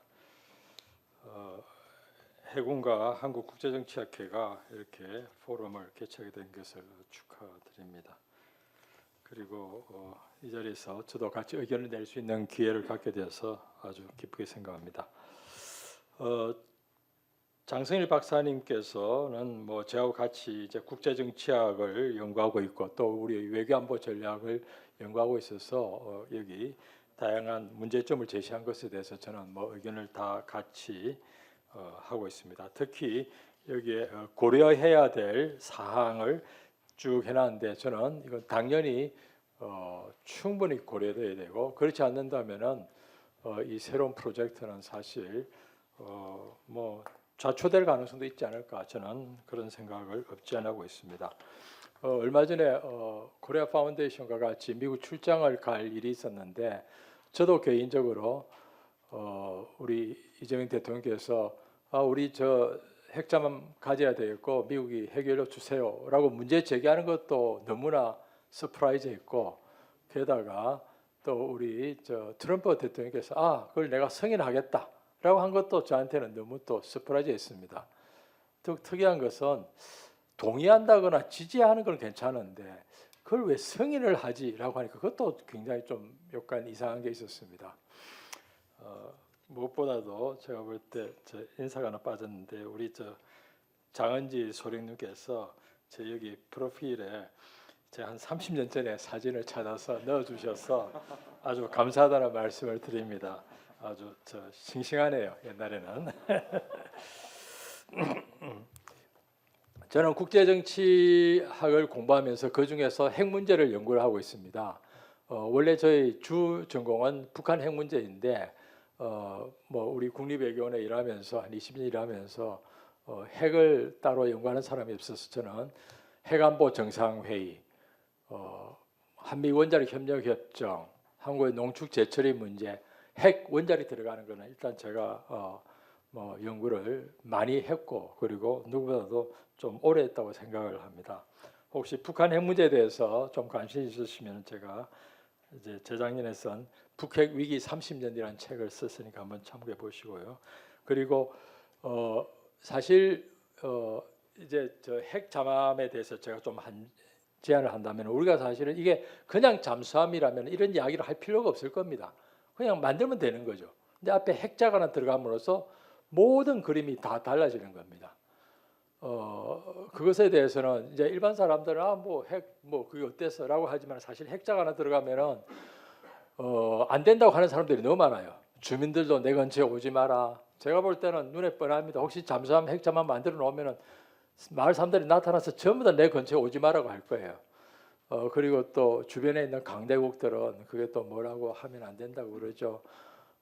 아무것도 안 있는 한국의 농축 재처리 문제, 미국이 1975년부터 한국을 못하게 해가지고 한국이 못하고 있거든요. 못합니다. 그냥 미국이 못하게 하니까 죽으라고 못하게 해요. 근데 미국은 동맹국이나 우호 동맹국을 더 많이 이제 조지고 있습니다. 사실은 미국의 농축 재처리를 못하게 하는, 그리고 핵 비확산을 추구하는 정책은 1974년 인도 핵실험 이후에 이제 강화되는데, 그러다 보니까 농축 재처리에 대한 협력은 일체 중단하는 겁니다. 그것에 대한 아주 원전에 대한 해결로 외의 어떠한 것도 이제 규제를 해왔고, 그러한 것들은 지금도 미국의 외교안보 정책의 DNA로 남아 있습니다. 그러다 보니 제가 아까 말씀드렸듯이 미국에 이번에 출장 가서 우연히 이제 이런 이야기를 하다 보면 단 한 명도 한국 그거 필요하지 할 수도 있겠네라고 말하는 사람 들어보지를 못했어요. 다들 트럼프가 엉뚱한 소리했고 보나마나 그거 잘 안 될 것이다라고 이제 하는 것 같습니다. 그렇지만은 그래서 제가 그리고 누구도 한국 왜 필요한지를 자기가, 심지어는 그게 워싱턴에 있는 코리아 체어라는 사람을 몇 사람 만났는데 한국 핵 잠함이 왜 필요한지를 자기는 한 번도 제대로 설명 들어본 적이 없다고 그래서 제가 아주 제한된 지식으로 조금 이렇게 설명을 해주니까, 야 그래 그렇게 하면 또 필요도 할 수 있겠는데 왜 그런 것도 아무도 설명을 안 해주지라는 이야기를 들어서 저는 좀 답답했습니다. 우선 핵과 관련해서 이것을 이제 몇 가지 주의할 게 있는데요. 좀 빨리 말씀드리겠습니다. 아까 장성일 박사님도 잘 말씀해 주셨는데, 국내에서 많은 분들이 이거 우리가 핵무장 하고 싶은데 핵무장 못 하니까 핵무장으로 가는 중간 단계 아니냐라든지, 언젠가는 무장을 이렇게 하다 보면 결국에 핵잠의 본연의 가치는 안에 핵무기를 탑재해야 되는데 언젠가는 그리로 가겠지라고 하는 그런 희망을 갖고 말을 하게 되는데, 저는 그것은 우리 핵잠 사업에서 아주 쥐약이다, 저는 그런 생각합니다. 그것에 대해서 굉장히 좀 엄중한 생각을 가져야 되고, 국내에서 모든 사람들이 70% 이상이 우리 핵무장 하자고 이야기합니다. 근데 한국의 산업계는 자기들이 지금 원자력 발전소를 위한 핵연료를 구해야 되는데, 그리고 그걸 위해서 농축을 해야 되겠는데 핵무장 하니까 정말 죽겠는 거예요. 제가 볼 때 어쩌면은 여기 우리 해군도 똑같은 동병상련하는 입장이 될 것 같고, 이제 한번 같이 모여서 한번 이야기를 해보시면 좋을 것 같습니다. 국내에서 만에 하나 우리가 핵무장의 많은 가치 중에서 억제력도 있지만 그 프레스티지 이펙트가 굉장히 많습니다. 프레스티지 때문에 한다. 그거 가지고 핵무장 하면은 우리 강대국 되는 거 아니냐라고 했을 때, 이제 핵잠함도 그 프레스티지의 효과를 생각한다면 저는 그것도 큰 오산이다. 그래서 가장 먼저 해야 될 것은 핵잠수함의 역할과 용도, 군사적 타당성에 대한 잘 정리된 거 한 장이라도 될 것 같아요. 그것을 한번 만날 때마다 우리 여기 참모차장님 계신데 여기 계신 분들은 하나 군내에서 잘 정리해서 만날 때마다 이야기해도 전파가 쉽지 않을 겁니다. 제가 볼 때는 그렇게 좀 해서 그런 이야기가 좀 나갔으면 좋겠습니다. 그렇다면은 역할, 용도, 군사적 타당성을 검토할 때 이것이 한반도용이냐, 지역용이냐, 국제안보용이냐라는 게 있고요. 그리고 또 잠수함도 미국은 트럼프는 이거 어택 잠수함을 준다고 그러는데 한국에서 전통적으로 핵잠이 필요했을 때는 우리 물속에 가만히 인천 앞 원산 앞바닥에 한 달 동안 가만히 있다가 북한이 핵을 쏘면은 우리가 응징 보복할 거야. 그걸 하는 응징 보복의 세컨 스트라이크 플랫폼으로 이야기하는 사람도 많았어요. 그런데 그 못지않게 북한의 SSN에다가 SLBM을 장착한 게 있으니까 우리 또 그걸 추적해서 어택해서 침몰시켜야 될 필요성도 있거든요. 그리고 또 아까 말씀 이미 나왔듯이 저 멀리 우리의 그 많은 세계적인 경제적 이익이 통상로 뭐 여러 가지 수출입 해상 안보를 위해서 또 파견할 필요도 있거든요. 언제까지 우리가 미국한테 모든 걸 의존할 수 있겠습니까? 그렇다면은 어택용도 되고 보복 응징용도 되고 그리고 지역 안보, 세계 안보, 국제 안보 용도 된다고 다 용도를 할 것인지 아니면은 어느 하나에 특화시킬 것인지에 대해서도 제가 볼 때 그걸 만들어야지 아마 잠수함을 설계를 하지 않을까 싶습니다. 그다음에 핵연료 공급에 대한 문제가 있습니다. 핵연료 공급은 우리 대통령께서 정확하게 우리가 다 만들 테니 선체와 원자를 만들 테니 미국이 핵연료를 공급해 주세요라고 했는데 국내에서 그것을 들은 많은 전문가들은 우리가 저 1, 2, 3 어그리먼트를 개정해서 우리가 핵연료 만들어서 공급해야지 그 언제 어떻게 미국한테 의존하겠어라고 하는데 제가 볼 때 그거는 100% 잘못 가는 길입니다. 미국은 군사용 핵연료를 절대로 지금까지는 공급 안 해줬어요. 그리고 한국이 만약에 우리가 한미 원자력 협정이 잘 돼서 우리가 농축을 할 수 있게 됐다 미래에라고 하더라도 그 나온 농축 우라늄을 잠수함에 쓴다 이러면은 둘 다 망하는 거예요. 내가 볼 때.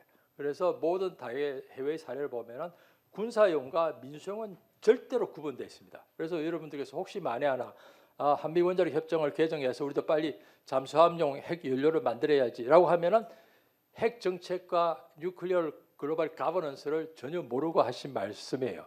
다른 해외 사례도 그러고 브라질도 그렇고 완전히 구분해서 합니다. 그래서 약간 좀 이야기는 점프합니다만 여러분들이 이걸 하려면은 빨리 군 내에 이 레귤레이션을 핵 통제를 어떻게 할 것인가. 현재 우리는 원자력 통제 안전위원회가 있거든요. 원자력 안전위원회. 그거는 민수용합니다. 거기 있는 사람들이 누군가 나와서 말을 하지만 그 사람들은 절대로 군사용을 이야기를 하면 안 돼요. 그 사람은 100% 민수용을 하고 군사용은 따로 전 세계 모든 나라가 다 따로 하거든요. 그래서 군 내에 핵물질 다루는 것 그리고 여기 어디 검사소가 있으면 거기서 통제하는 것 그런 것을 별도의 군 체제 내에서 빨리 만들어야 된다고 저는 생각을 하는데 또 안 그렇게 생각하는 사람도 있을지 모르겠습니다만 한번 빨리 여러 가지 사례 연구를 통해서 그런 것을 해야 된다는 말씀을 드립니다. 그리고 LEU, HEU 문제 있는데 우리나라는 제가 알고 있기로는 우리 정부는 LEU 전원축 우라늄을 원하는 것 같은데 또 군사를 좀 아시는 분들은 그리고 HEU 해야지 선체를 절단 안 하고 오랫동안 간다고 하는데 이 세상에 어떤 나라도 HEU를 남에 주는 나라는 없습니다. 물론 미국이 호주에 오커스 해서 줍니다. 그런데 그걸 줄 때는 이 사람들이 100% 밀봉해가지고 호주 사람들이 근처도 못 가게 해요.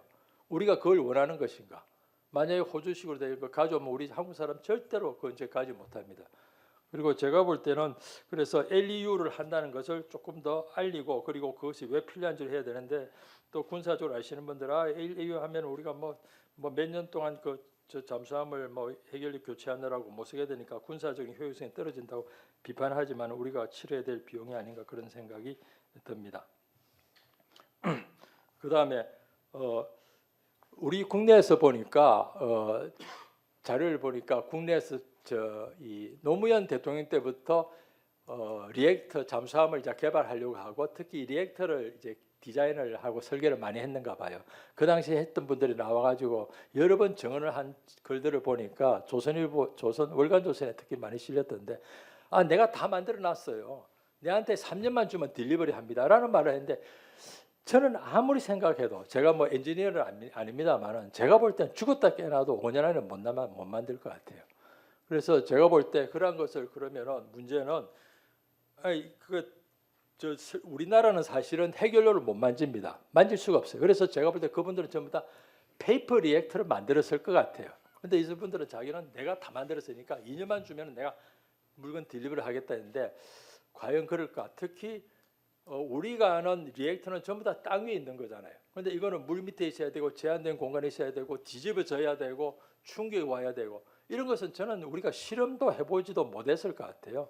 모르겠어요. 옛날에 한때 우리가 러시아 가서 실험을 했다는 소문도 많이 있는데, 뭐 그렇다 하더라도 제가 볼 때는, 그렇다면은 우리 국방부도 한번, 해군도 좀 생각을 해서 내가 빨리 잠수함을 만드는 게 필요한가, 아니면은 내가 실증로 만들고 시제품 만들고 시험하고 해서 내가 만드는 게 중요한가라고 한다면은, 내가 만든다고 하면은 저는 뭐 10년 이상 걸리지 않겠나 싶고요. 그렇다면은 일부의 미국의 그 뛰어난 잠수함용 리액터 기술을 우리가 좀 빌리는 것도 좋지 않을까라고 생각이 돼요. 그러면 혹시 잘못하면 이게 짬뽕 돼 가지고 웨스팅하우스 사건처럼 우리가 물건 만들 때마다 미국이 뭐 콩나라 판나라 하면서 통제권을 행사할 수도 있는데, 그런데 우리의 이미 기술력이 상당히 있다면은 그는 우리가 독자적으로 하고, 우리가 인텔렉츄얼 프로퍼티를 100% 갖고 미국한테 일부만 라이센스를 사오고, 그리고 그것에 대해서 비용을 지불하고 내 마음대로 할 수 있는 저는 포뮬라도 있을 거라고 봅니다.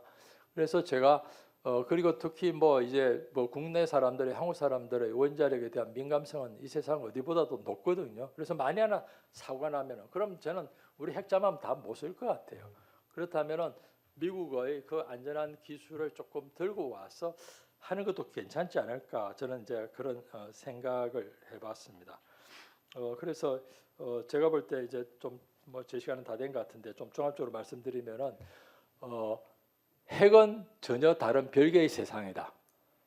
핵에 잘못 끌려 들어가면은 헤어나오는 방법이 없지 않을까 싶습니다. 그래서 제가 이런 말씀드리는 것은 그렇기 때문에 하지 말라는 게 아니고, 미리 충분한 빨리 군대에서 지식을 습득을 해서 그것에 대해서 준비를 하면은 저는 지금과 같은 상황에서는 충분히 진행할 방법도 있을 거라고 봅니다. 특히 제가 이제 행정책을 연구하면서 안타까운 것은, 대한민국에 원자력 R&D 하는 사람들은 너무 많아요. 그 사람들은 돈 줘, 내가 물건 만들게 해서 혼자서 계속 만듭니다. 그런데 실컷 만들어 놨어요. 근데 바깥에 퍼블릭 액셉턴스가 좋고 미국이 간섭해가지고 못 쓰게 됩니다. It's not my problem. 이 사람 자기들은 돈 쓰는 것만 하는 거예요. 그런데 지금 우리 해군은 그게 아니잖아요. 물건을 만들어서 내가 지금 디플로이를 해야 된다. 그러면은 제가 볼 때 좀 더 책임감 있게 그 핵 문제도 동시에 해결하면서 진전해야지, 이것이 실컷 다 만든 물건을 갖다가 뒷발목을 잡아당기는 일은 좀 없지 않아야 되지 않나라는 생각이 듭니다. 혹시 이와 관련해서 필요하시면은 우리 핵정치학회 저 국방 쪽에서도 한용섭 박사님이나 이제 김영준 교수님이 우리가 같이 활동을 하고 계시거든요. 같이 한번 좀 협의를 그분들과 하거나 우리가 해보는 것도 좋지 않나 그런 생각을 합니다. 이상입니다. 감사합니다. 전봉국 교수님 감사드립니다. 전문가적인 의견을 많이 주셨습니다. 시간이 없어서 바로 이순영 교수님께 부탁드립니다. 고맙습니다. 네, 서울대학교 조선해양공학과 이신영 교수입니다. 오늘 이렇게 해군 정책 포럼에 토론자로 참석할 수 있게 되어서 굉장히 영광이고요. 또 공과대학 교수가 오늘 많은 것을 배웠습니다. 저는 근데 앞으로 이런 자리가 좀 더 많아졌으면 좋겠습니다. 제가 가끔 해군 행사에 가본 적이 있는데요. 말씀하시는 걸 들어보면 정책이나 전략에서 일하시는 분들, 그리고 과학기술에서 일하시는 분들의 이 상호 이해도가 많이 좀 떨어지는 것 같습니다. 제가 항상 느끼는 건 과학기술하는 사람들은 이렇게 첨단 기술, 지금 사실 전봉근 교수님 굉장히 중요한 말씀하셨는데요. 첨단 기술에 대해서 굉장히 불안해하거든요. 근데 소위 문과분들은 기술은 다 완성되어 있는 걸로 이해하고 계신다는 겁니다. 이렇게 믿어주셔서 감사한데요. 너무 SF 소설이나 영화나 뭐 이런 만화 같은 걸 많이 보신 것 같습니다. 사실 아닌 게 굉장히 많습니다. 여기 원자력 추진 잠수함도 신문에 딱 났더라고요. 기술은 다 준비됐다고. 제가 그거 보고 헉 그랬거든요. 어쨌든 이런 자리가 점점 많아졌으면 좋겠고요. 앞으로 K 해양 강국 구현을 위해서 좀 더 열심히 해야 되겠다는 다짐도 했습니다. 제가 홍진희 박사님 발표를 듣고 나서 좀 궁금했던 점 몇 가지에 대해서 여쭤보고 싶습니다. 홍 박사님, 제가 사실 질문지를 아까 좀 드려서 뭐 답을 하시기 조금 부담스럽거나 애매할 수도 있는 질문들은 무시하셔도 됩니다. 지금 미국에서는 자국 해군의 함정 건조나 MRO를 우리나라에 맡기자 하는 얘기를 하고 있는데요. 좀 우려되는 점은 미국이 그야말로 하기 어렵고 더럽고 위험한, 그러니까 소위 3D 일을 우리나라가 맡아주는 건 아닌가 하는 겁니다. 제가 3년 전에 미국에서 열린 미 해군 주최 컨퍼런스에 참석을 했던 적이 있습니다. 그때 이제 미국의 CNR, 그러니까 Chief of Naval Research, 그러니까 투스타 제독인데요. 그 해군 연구청을 책임지는 사람이 그때 무슨 셀비 제독인가 그랬습니다. 그 사람이 뭐라고 했냐면 미 해군은 작고 빠르고 싼, 그러니까 스몰, 패스트, 칩 그런 방향으로 전력 개발의 방향성을 잡겠다고 했습니다. 그렇다면 이제 항공모함이나 잠수함 같은 이제 최고 레벨 전략 자산은 뭐 제외한다고 하더라도 구축함 같은 재래식 함정들은 점점 그 숫자를 줄여가면서 우리나라 같은데 하청을 주겠다는 생각이 아닌가 좀 의심스러운 생각도 들고요. 또 연결되는 얘기인데요. 만일 우리나라가 미 해군 함정의 건조와 MRO를 맡게 된다고 했을 때 미국 해군의 그 고질적인 문제에 대해서 대책이 무엇인가 하는 겁니다. 다 아시다시피 미 해군은 이제 영어로 requirement creep라고 하는 고질병이 있다고 하는데요. 끊임없는 이제 요구사항 변경입니다. 함정을 발주하고 설계하는 단계에서 계속 요구사항을 변경하면 이 함정 건조를 수주한 업체 입장에서는 정말 죽을 맛이 되는 겁니다. 또 한 가지는 미국 해군 함정의 스펙이 지나치게 높다는 겁니다. 뭐 세계 최고 해군이니까 뭐 그럴 수도 있지만 뭐 개발, 설계, 건조, 운영 모든 단계에서 최고 사양을 요구하다 보니 이제 가격도 굉장히 비싸지고요. 실용성도 사실 떨어집니다. 줌발트급 이제 구축함, 초도함 한 척 짓고 예산 얻지 못해서 그 함정 프로그램이 없어졌다는 거 이제 다 아실 겁니다. 최소한 같은 함정을 한 10여 척은 지어야 뭐라도 이제 남길 게 있을 텐데요. 이런 상황이 되면 진짜 엄청 난감해질 수밖에 없습니다. 이런 미국 해군의 갑질 비슷한 행태에 대해서 우리나라는 뭐 어떻게 대응해야 될 것인지 그것도 좀 생각을 해봐야 될 거고요. 미국 해군 함정 사업을 사람들이 이제 얘기할 때 이제 연 400억 달러 함정 발주가 있을 거다 그러면서 뭐 좋아합니다. 우리나라 1년에 조선 그 수익이 한 200억에서 한 250억 달러 정도 되거든요, 요새. 그러니까 400억 달러면은 와, 우리 대박 났다 하는데 거기서 어떻게 수익을 낼지 고민을 해야 됩니다. 왜냐하면 미 해군 함정 가격에서 우리나라가 잘한다고 하는 또는 우리나라가 할 수 있는 플랫폼 가격은 25% 내외라고 합니다. 기껏해야 뭐 30%. 근데 그렇다면은 연 100억 달러 수준의 매출에서 우리가 과연 얼마나 마진을 확보할 수 있겠습니까? 그래서 마진의 극대화를 위해서 어떤 방법이 있을지 우리가 충분히 고민을 해야 되고요. 그리고 우리나라가 미국에게 단순히 함정 지어주고 돈을 버는 건 한계가 있을 겁니다. 그리고 별로 얻어낼 것도 없습니다. 그래서 저는 우리나라가 미국 함정을 지어주고 MRO를 해준다면 반드시 해야 할 일이 기술 협력이라고 주장하고 있습니다. 그 우리 전 교수님 지금 말씀하셨는데요. 미국의 그 기술, 그러니까 특히 방산 장비와 함정 기술, 뭐 플랫폼 설계하고 건조는 제외합니다. 그건 우리가 잘하니까. 근데 이제 일반적인 방산 장비와 함정의 기술은 세계 제일입니다. 이런 기술을 우리가 들여올 수 있어야 하는데요. 한미 동맹 어젠다에 방산과 함정에 관한 과학기술 협력을 반드시 포함해야 할 것 같습니다. 그리고 그런 아이디어를 미국도 받아들이게 해야 하는데 그렇다면 우리나라는 무엇을 해야 할지 또 고민해야 될 것 같고요. 한미 여기 지금 화면에도 나오는데 한미 조선업 협력을 제안하면서 만들어진 말이 그 마스가입니다. 저는 처음부터 마스가라는 게 좀 찜찜했거든요. 왜냐하면 미국인들의 반은 다 트럼프 싫어하잖아요.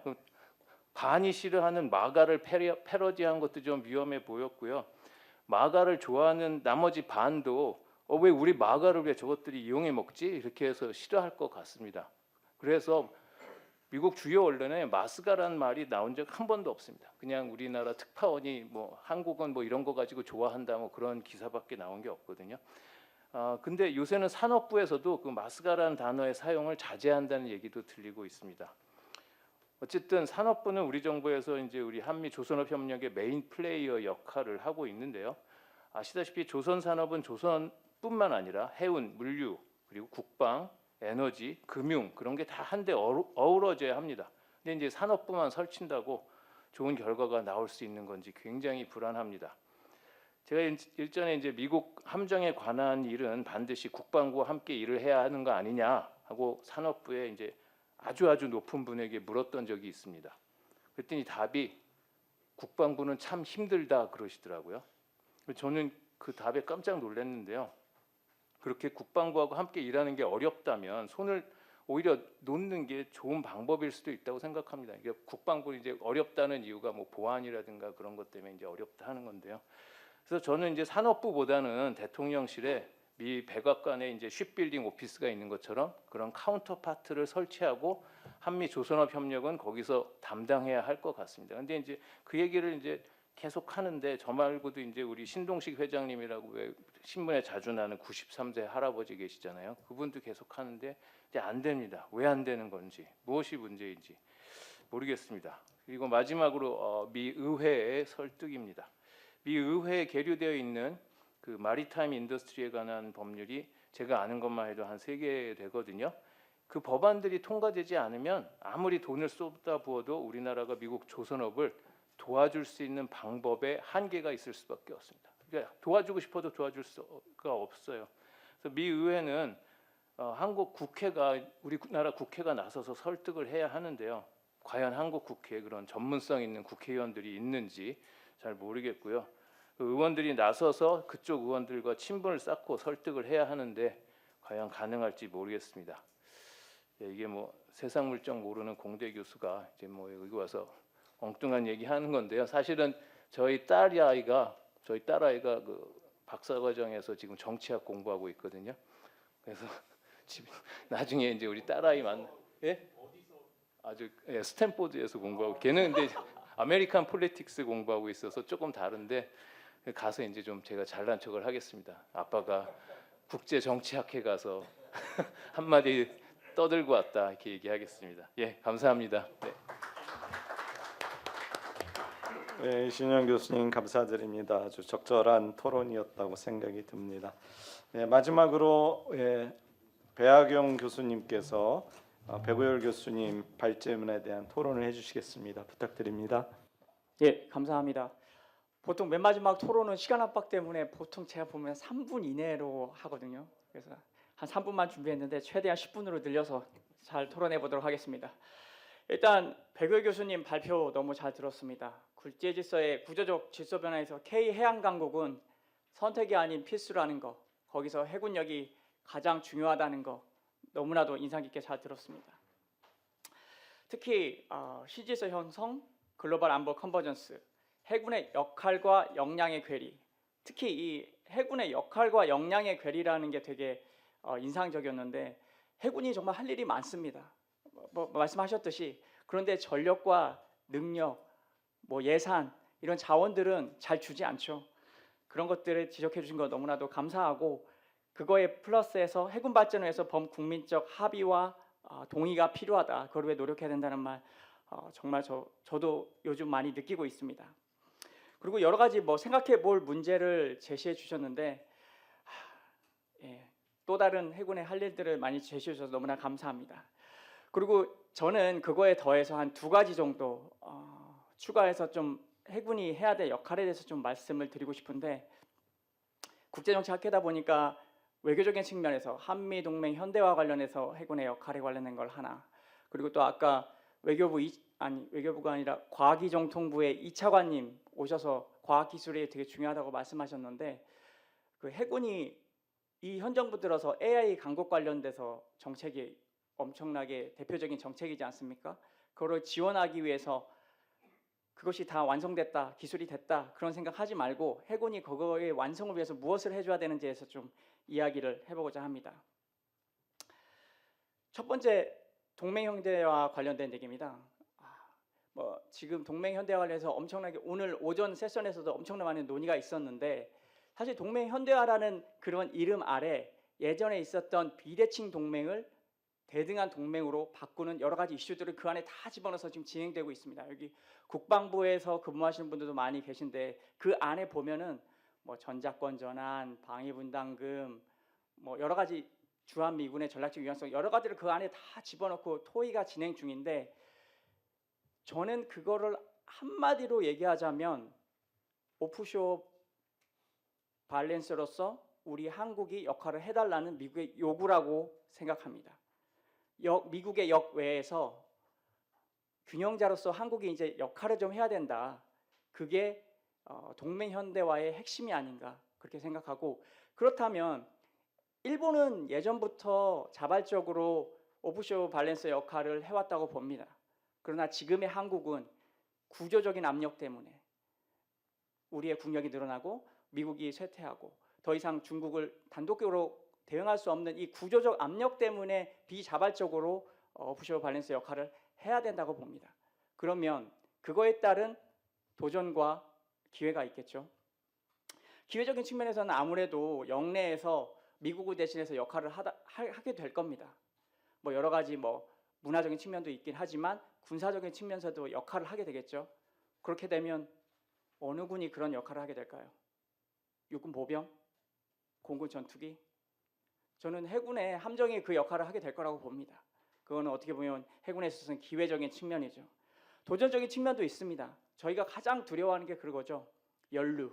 만약 영내에서 다른 지역에서 분쟁이 일어난다면 우리 만약에 미국이 한국에게 동맹으로서 역할을 해라. 특히 군사적으로 그렇게 되면 그때도 만약에 저희가 군사적 지원을 하게 되면 물론 이제 뭐 여러 단계가 있겠죠. 외교적으로 지지를 선언한다든가 뭐 기지를 개방한다든가 여러 가지 단계가 있겠지만 군사적으로 만약에 그런 밸런스 역할을 하게 된다면 그것 또한 역시 해군력이 될 거라고 봅니다. 그래서 미국이 동맹 현대화에서 가장 우리에게 요구하는 오프쇼 밸런스 역할을 할 때 해군이 도전과 기회적인 측면에서 핵심적인 군의 역할을 할 것이다. 그래서 해군이 그거에 대한 좀 준비를 할 필요가 있다라는 생각을 좀 했습니다. 나머지 하나는 이제 우리나라 지금 현 정부의 가장 대표적인 정책이죠. 뭐 소버린 AI를 필두로 해서 지금 AI 강국이 가장 대표적인 정책인데 그거를 해군은 그러면 어떻게 지원할 것인가에 대해서 좀 이야기를 해보고자 합니다. 그에 앞서서 지금 국가적인 수준, 지방 정부에 관련된 수준 혹은 국방부 차원에서의 AI 전환 관련된 거에 대해서 좀 알아보고 그럼 그 맥락에서 해군이 할 수 있는 거에 대해서 좀 제안을 좀 해보고자 합니다. 자, 올해 7월에 부산에 타운홀 미팅이 있었죠. 그때 이제 저 사진에 보면 이재명 대통령이 이제 종이 들면서 누가 일 안 시켜도 이렇게 일을 하는 사람이 있다면서 하정우 AI 미래기획 수석이 부산에서 해야 될 AI 전환에 관련된 그런 문서를 흔들고 있습니다. 그 핵심이 뭐냐면 부울경, 해운, 항만, 조선, 방산, 제조용령 플러스 AI를 결합한다는 겁니다. 보면 그러니까 거기서 제안한 것은 AI 전환이 핵심이고 그것이 국방하고 더해졌을 때 더 시너지를 낸다는 겁니다. 그거를 하정우 수석이 그 부산 타운홀 미팅 때 대통령께 준 거죠. 그 뒤로 11월 10일 날 부산 경제성장 혁신 전략 보고가 있었습니다. 뭐 여러 가지 경제적인 말이 있었지만 여기서도 핵심은 항만 인공지능 전환입니다. 뭐 여기 보면은 해양 기능 완전의 집적화. 그래서 해수부가 지금 2일부터인가 이사를 시작했죠. 북극 항로 시대에 어떻게 할 것인가 하지만 거기에서도 핵심은 AI 기술의 융합이다. 그리고 11월 19일 날 UAE 국빈 방문하셨죠, 대통령이. UAE와 여러 가지 뭐 협력 관련된 이야기를 했지만 그 중에 가장 실질적이고 가시적인 거는 피지컬 AI 기반 AI 항만 공동 개발입니다. 이게 뭐냐 하면 우리나라 부산항과 그 UAE의 칼리파 항을 공동으로 피지컬 AI를 적용해서 항만을 만드는 겁니다. 실증 사업으로. 그렇게 되면 UAE에 있는 자본이 부산으로 들어오고 우리 부산항을 피지컬 AI에 적용하는 우리의 기술이 UAE의 칼리파 항으로 들어가시는 것이죠. 이것이 이제 실증적으로 증명이 되면 이거를 제3국에 공동으로 팔자는 겁니다. 여기서도 항만에 AI를 적용하는 것이 핵심이죠. 국방부에서도 지금 AX 때문에 난립니다. 자원관리실장이 AI 관련 차관보로 격상시키고 그거 관련해서 실증 사업으로 AX 거점 5개를 구축하는 것이 목표입니다. 이 5곳이 어디냐면 서울의 용산, 서울 양재, 경기 판교, 대전, 그다음에 부산입니다. 각 5개 거점이 각 군에 특화돼서 운영되는데 부산이 바로 해군 특화된 AX 거점입니다. 지금 부산시 국가적인 차원에서도 그렇고 부산시 차원에서도 부산항을 AX로 전환하려는 노력이 있죠. 국방부 차원에서도 부산에 국방 관련된 거점을 가지고 해군 특화돼서 AX를 진행하려고 합니다. 여기에 해군은 뭐를 해야 될까요? 그래서 해군이 부산에 AX 거점 만들 때 부산시와 같이 협력을 해야 되겠죠. 그래서 해군이 거기에 만들 때 어떠한 모델을 가지고 군산학 생태계를 만들 것인가에 대한 고민이 필요하다는 겁니다.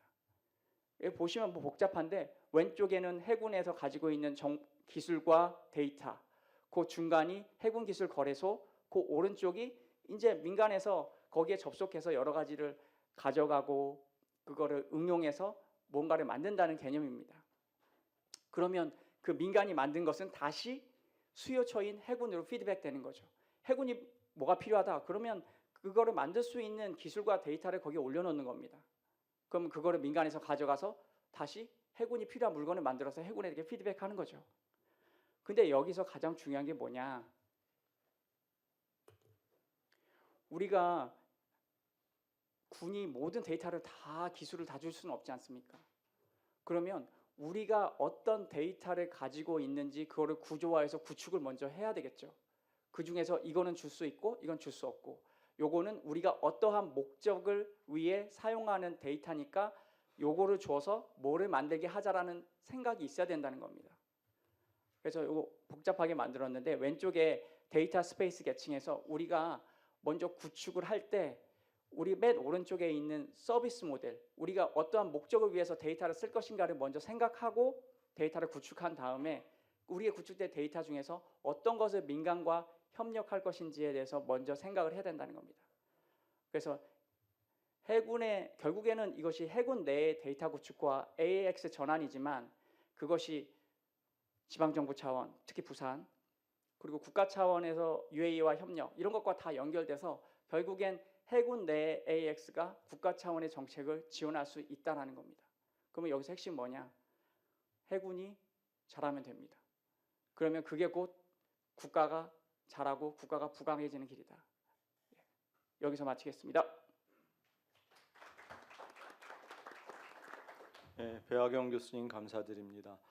시간이 여유롭지는 않거든요. 근데 우리 발표자 선생님들께는 답변 기회를 한 3분씩 드리려고 하고요. 그다음에 플로어에 그래도 많은 선생님들이 오셨기 때문에 한 2분 정도 짧은 질문의 기회를 드리도록 하겠습니다. 준비하시는 동안 전봉근 교수님께서 한 30초 정도 좀 추가적인 질문 말씀하신다고 해서 기회를 드리도록 하겠습니다. 예, 전봉근 교수님.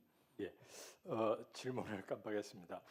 21년에 그 오커스 프로그램이 나왔을 때 그 당시에 이제 저는 비약산하기 때문에 미국이 HU 던 리액터를 호주에 뒤에 제공하는 것에 대해서 문제가 많을 것이라는 생각을 했었습니다. 사실 국제사회에서 비난이 굉장히 많았어요. 근데 미국은 자기들이 갖고 있는 게 HU 리액터뿐이거든요. 자기들 LEU 리액터의 필요성도 제기됐습니다만 자기는 굳이 새로 개발할 필요가 없으니까 이제 HU만 가지고 있는 거예요.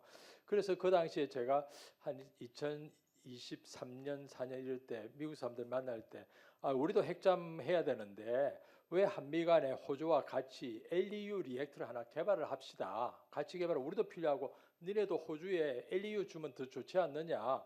그리고 호주도 HE 받게 되면 자기도 부담스러울 것 같았어요.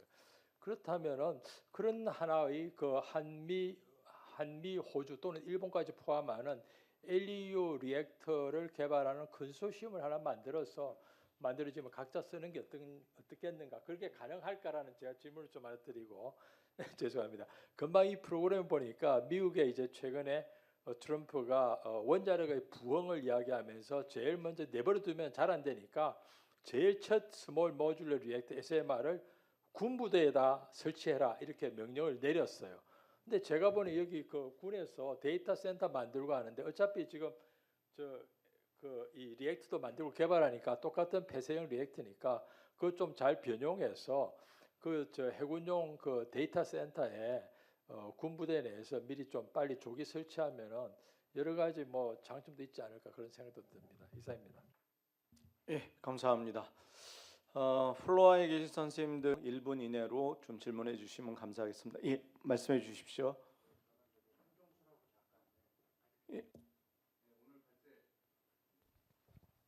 네, 오늘 발제 잘 들었습니다. 저는 KBS 김대홍 기자입니다. 그 배구열 교수님하고 장성일 박사님께 그 관련된 질문인데요.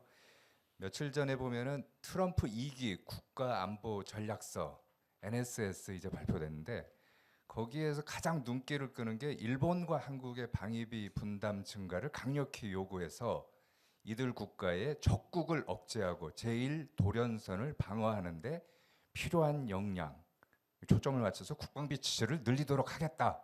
이게 이제 아마 오늘 주제와도 좀 연관이 되는 것 같은데 그래서 핵 잠수함 관련돼서는 미국이 가려운 것을 우리가 긁어주는 것 아니냐라는 의견도 있습니다. 그래서 미국을 위해서가 아니라 우리의 안보를 위해서 핵 잠수함이 필요하고 우리의 안보 전략에 따라서 핵 잠수함을 운영할 수 있다. 이것을 우리 국방백서에다가 아예 명시하는 것은 어떨까요? 이상입니다. 예, 시간이 없어서 죄송합니다. 두 분, 한 분은 의견 내셨고요. 예, 저 김대원 기자님 질문까지 포함해서 두 분 발표자 선생님들은 좀 답변을 해주시면 좋겠습니다. 어떻게 할까요? 순서를 우리 장성일 박사님 먼저 시작하실까요? 네, 고맙습니다.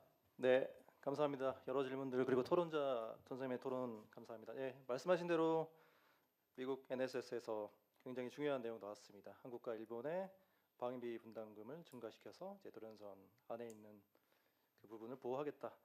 결국 그 핵추진 잠수함을 미국이 승인한 부분이라고 하는 게 결국 이제 미국의 어떤 군사 역량에 들어가는 비용이라든지 인원이라든지 어떤 부담을 줄이고 거기에 대한 역할을 이제 동맹국에게 부담시킨다는 건데 이걸 그렇게 안 좋은 의도로 받아들일 필요가 없는 게 결국 미국의 역할이라고 하는 건 미국의 전반적인 국력이 하락함에 따라서 자연스럽게 모든 것에 집중할 수 없다라는 부분도 NSS에 나와 있거든요. 모든 것에 집중하게 되면 아무것도 집중할 수 없다라는 표현도 있기 때문에 결국 그 안에서 우리의 역할과 우리가 어떤 역량을 키울 수 있는 공백이 동시에 늘어난다라고 이렇게 생각하시면 좋겠습니다. 네, 국방백서에 그냥 넣으면 안 되고요. 분명히 미국이 우리에게 요구하는 어떤 역할에 대한 부분들과 우리가 가지고 있는 우리가 생각하는 국가 이익, 장기적인 차원에서 국가 이익이 무엇이고 그 이익을 달성하기 위한 전략 이런 부분에 대해서도 우리 자체적으로 먼저 정립을 하고 미국과 협의를 하고 그 다음에 이런 조정이 있은 다음에 그런 부분들을 고려해서 넣어야 되지 않을까라는 생각이 듭니다. 즉 한미동맹 차원에서 이 한국의 역할을 강조하는 부분, 한국의 역량을 키우는 부분은 우리에게 굉장히 많은 그 비용을 발생시키긴 하지만 반면 동시에 전문 교수님 말씀하신 것처럼 만약에 호주와 협력이 된다면 동시에 핵잠 건조와 도입 그리고 MRO를 비롯한 핵잠 관련된 그런 생태계에 우리가 들어가게 됨으로써 우리가 어떤 시장을 또 열 수 있는 또 기회가 될 수도 있다라는 게 굉장히 중요하지 않을까 싶습니다. 아울러 또 하나 말씀을 드리자면 시간이 없어서 말씀 못 드렸는데요. 미국 내에서 정 교수님 말씀처럼 모두가 이걸 찬성하는 건 아닙니다. 그나마 다행인 부분은 12월 24일 현지 시간으로 미국 연방 상원의 외교위원장이신 짐 리시 상원의원께서 이런 말씀을 했습니다.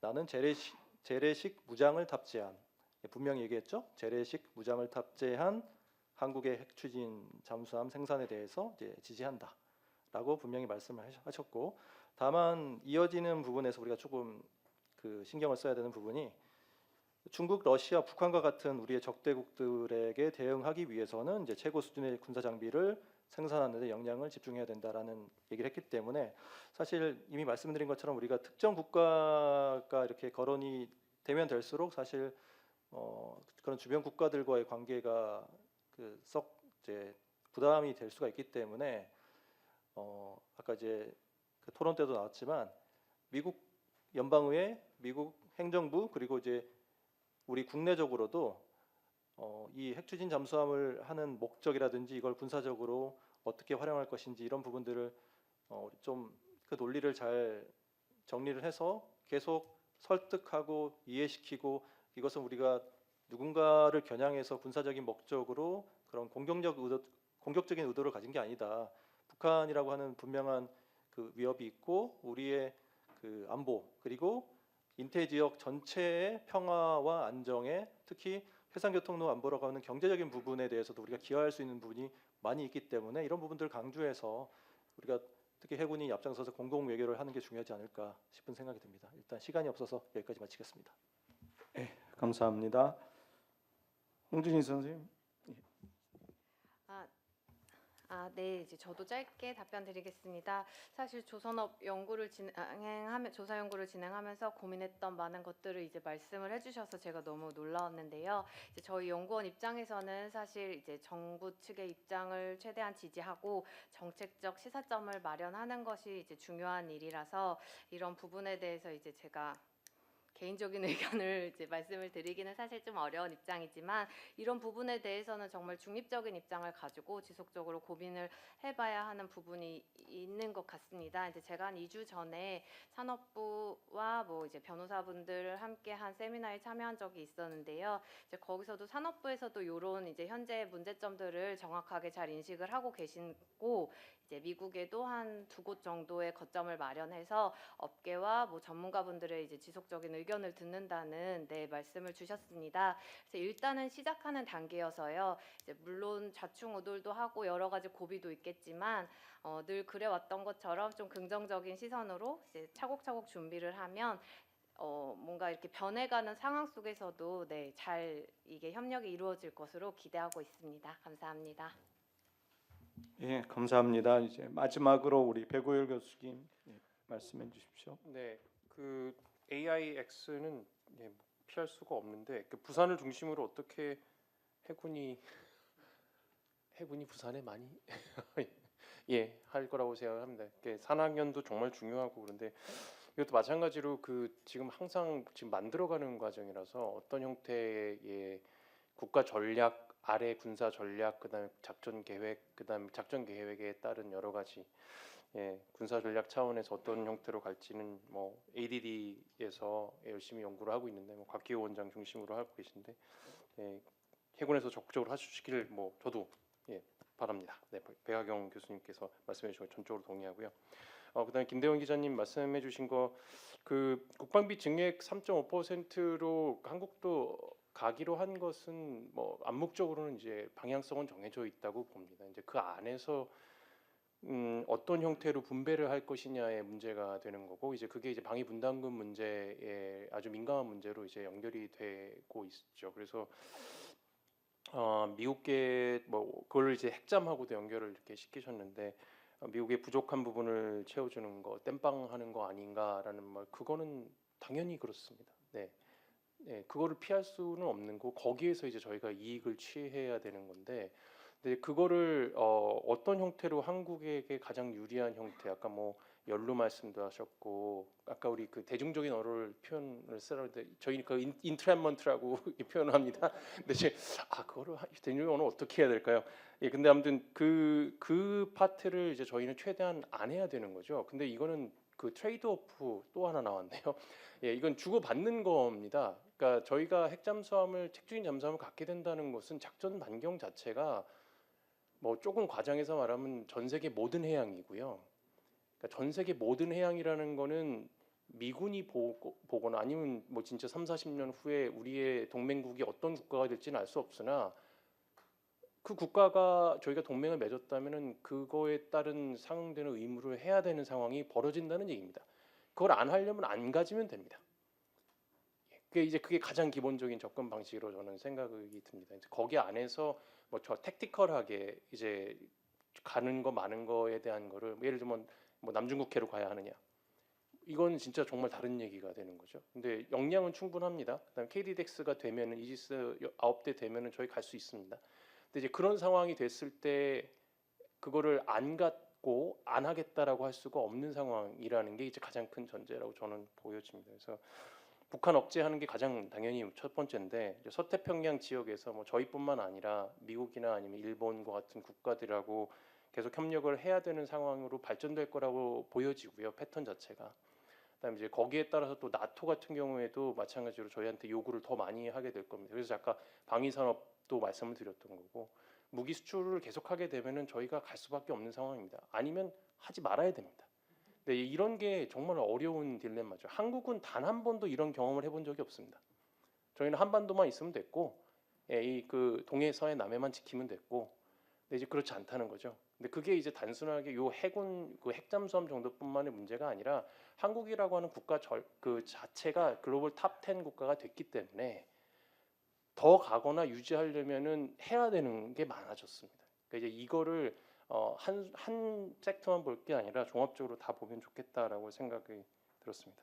예, 여기까지만 하는 게 낫겠습니다. 네. 오늘 아까 5분 늦게 시작해서 지금 55분이니까 시간이 아주 딱 지켜진 것 같습니다. 오늘 수고해 주신 발표자, 토론자 선생님께 감사드리고요. 아까 시작할 때 제가 모두의 미국 얘기하면서 대륙 해양 세력인 줄 알았는데 대륙 세력화까지 하면 전쟁이 가능할 수도 있다는 그 Foreign Affairs 말씀을 드렸는데 우리는 무슨 세력입니까? 대륙 세력입니까? 해양 세력입니까? 브릿지 세력인가요? 네, 아무튼 우리도 한번 고민을 해봐야 될 시점인 것 같습니다. 아무튼 장시간 동안 한 분도 그거 없이 진짜 이렇게 열심히 경청해 주셔서 감사드리고요. 이 패널명이 원래 해군 정책 포럼에서 K-해양 강국 구현을 향한 기회와 도전입니다. 패널에 걸맞은 그러한 발표와 토론과 또 플로어의 참여자들까지 아주 좋은 시간이었다고 생각이 듭니다. 다시 한번 이런 좋은 자리를 마련해 주신 대한민국 해군에 감사드리고 또 한국국제정치학회에 감사드립니다. 우리 모두를 위해서 박수 한번 치고 마무리 짓겠습니다. 고맙습니다.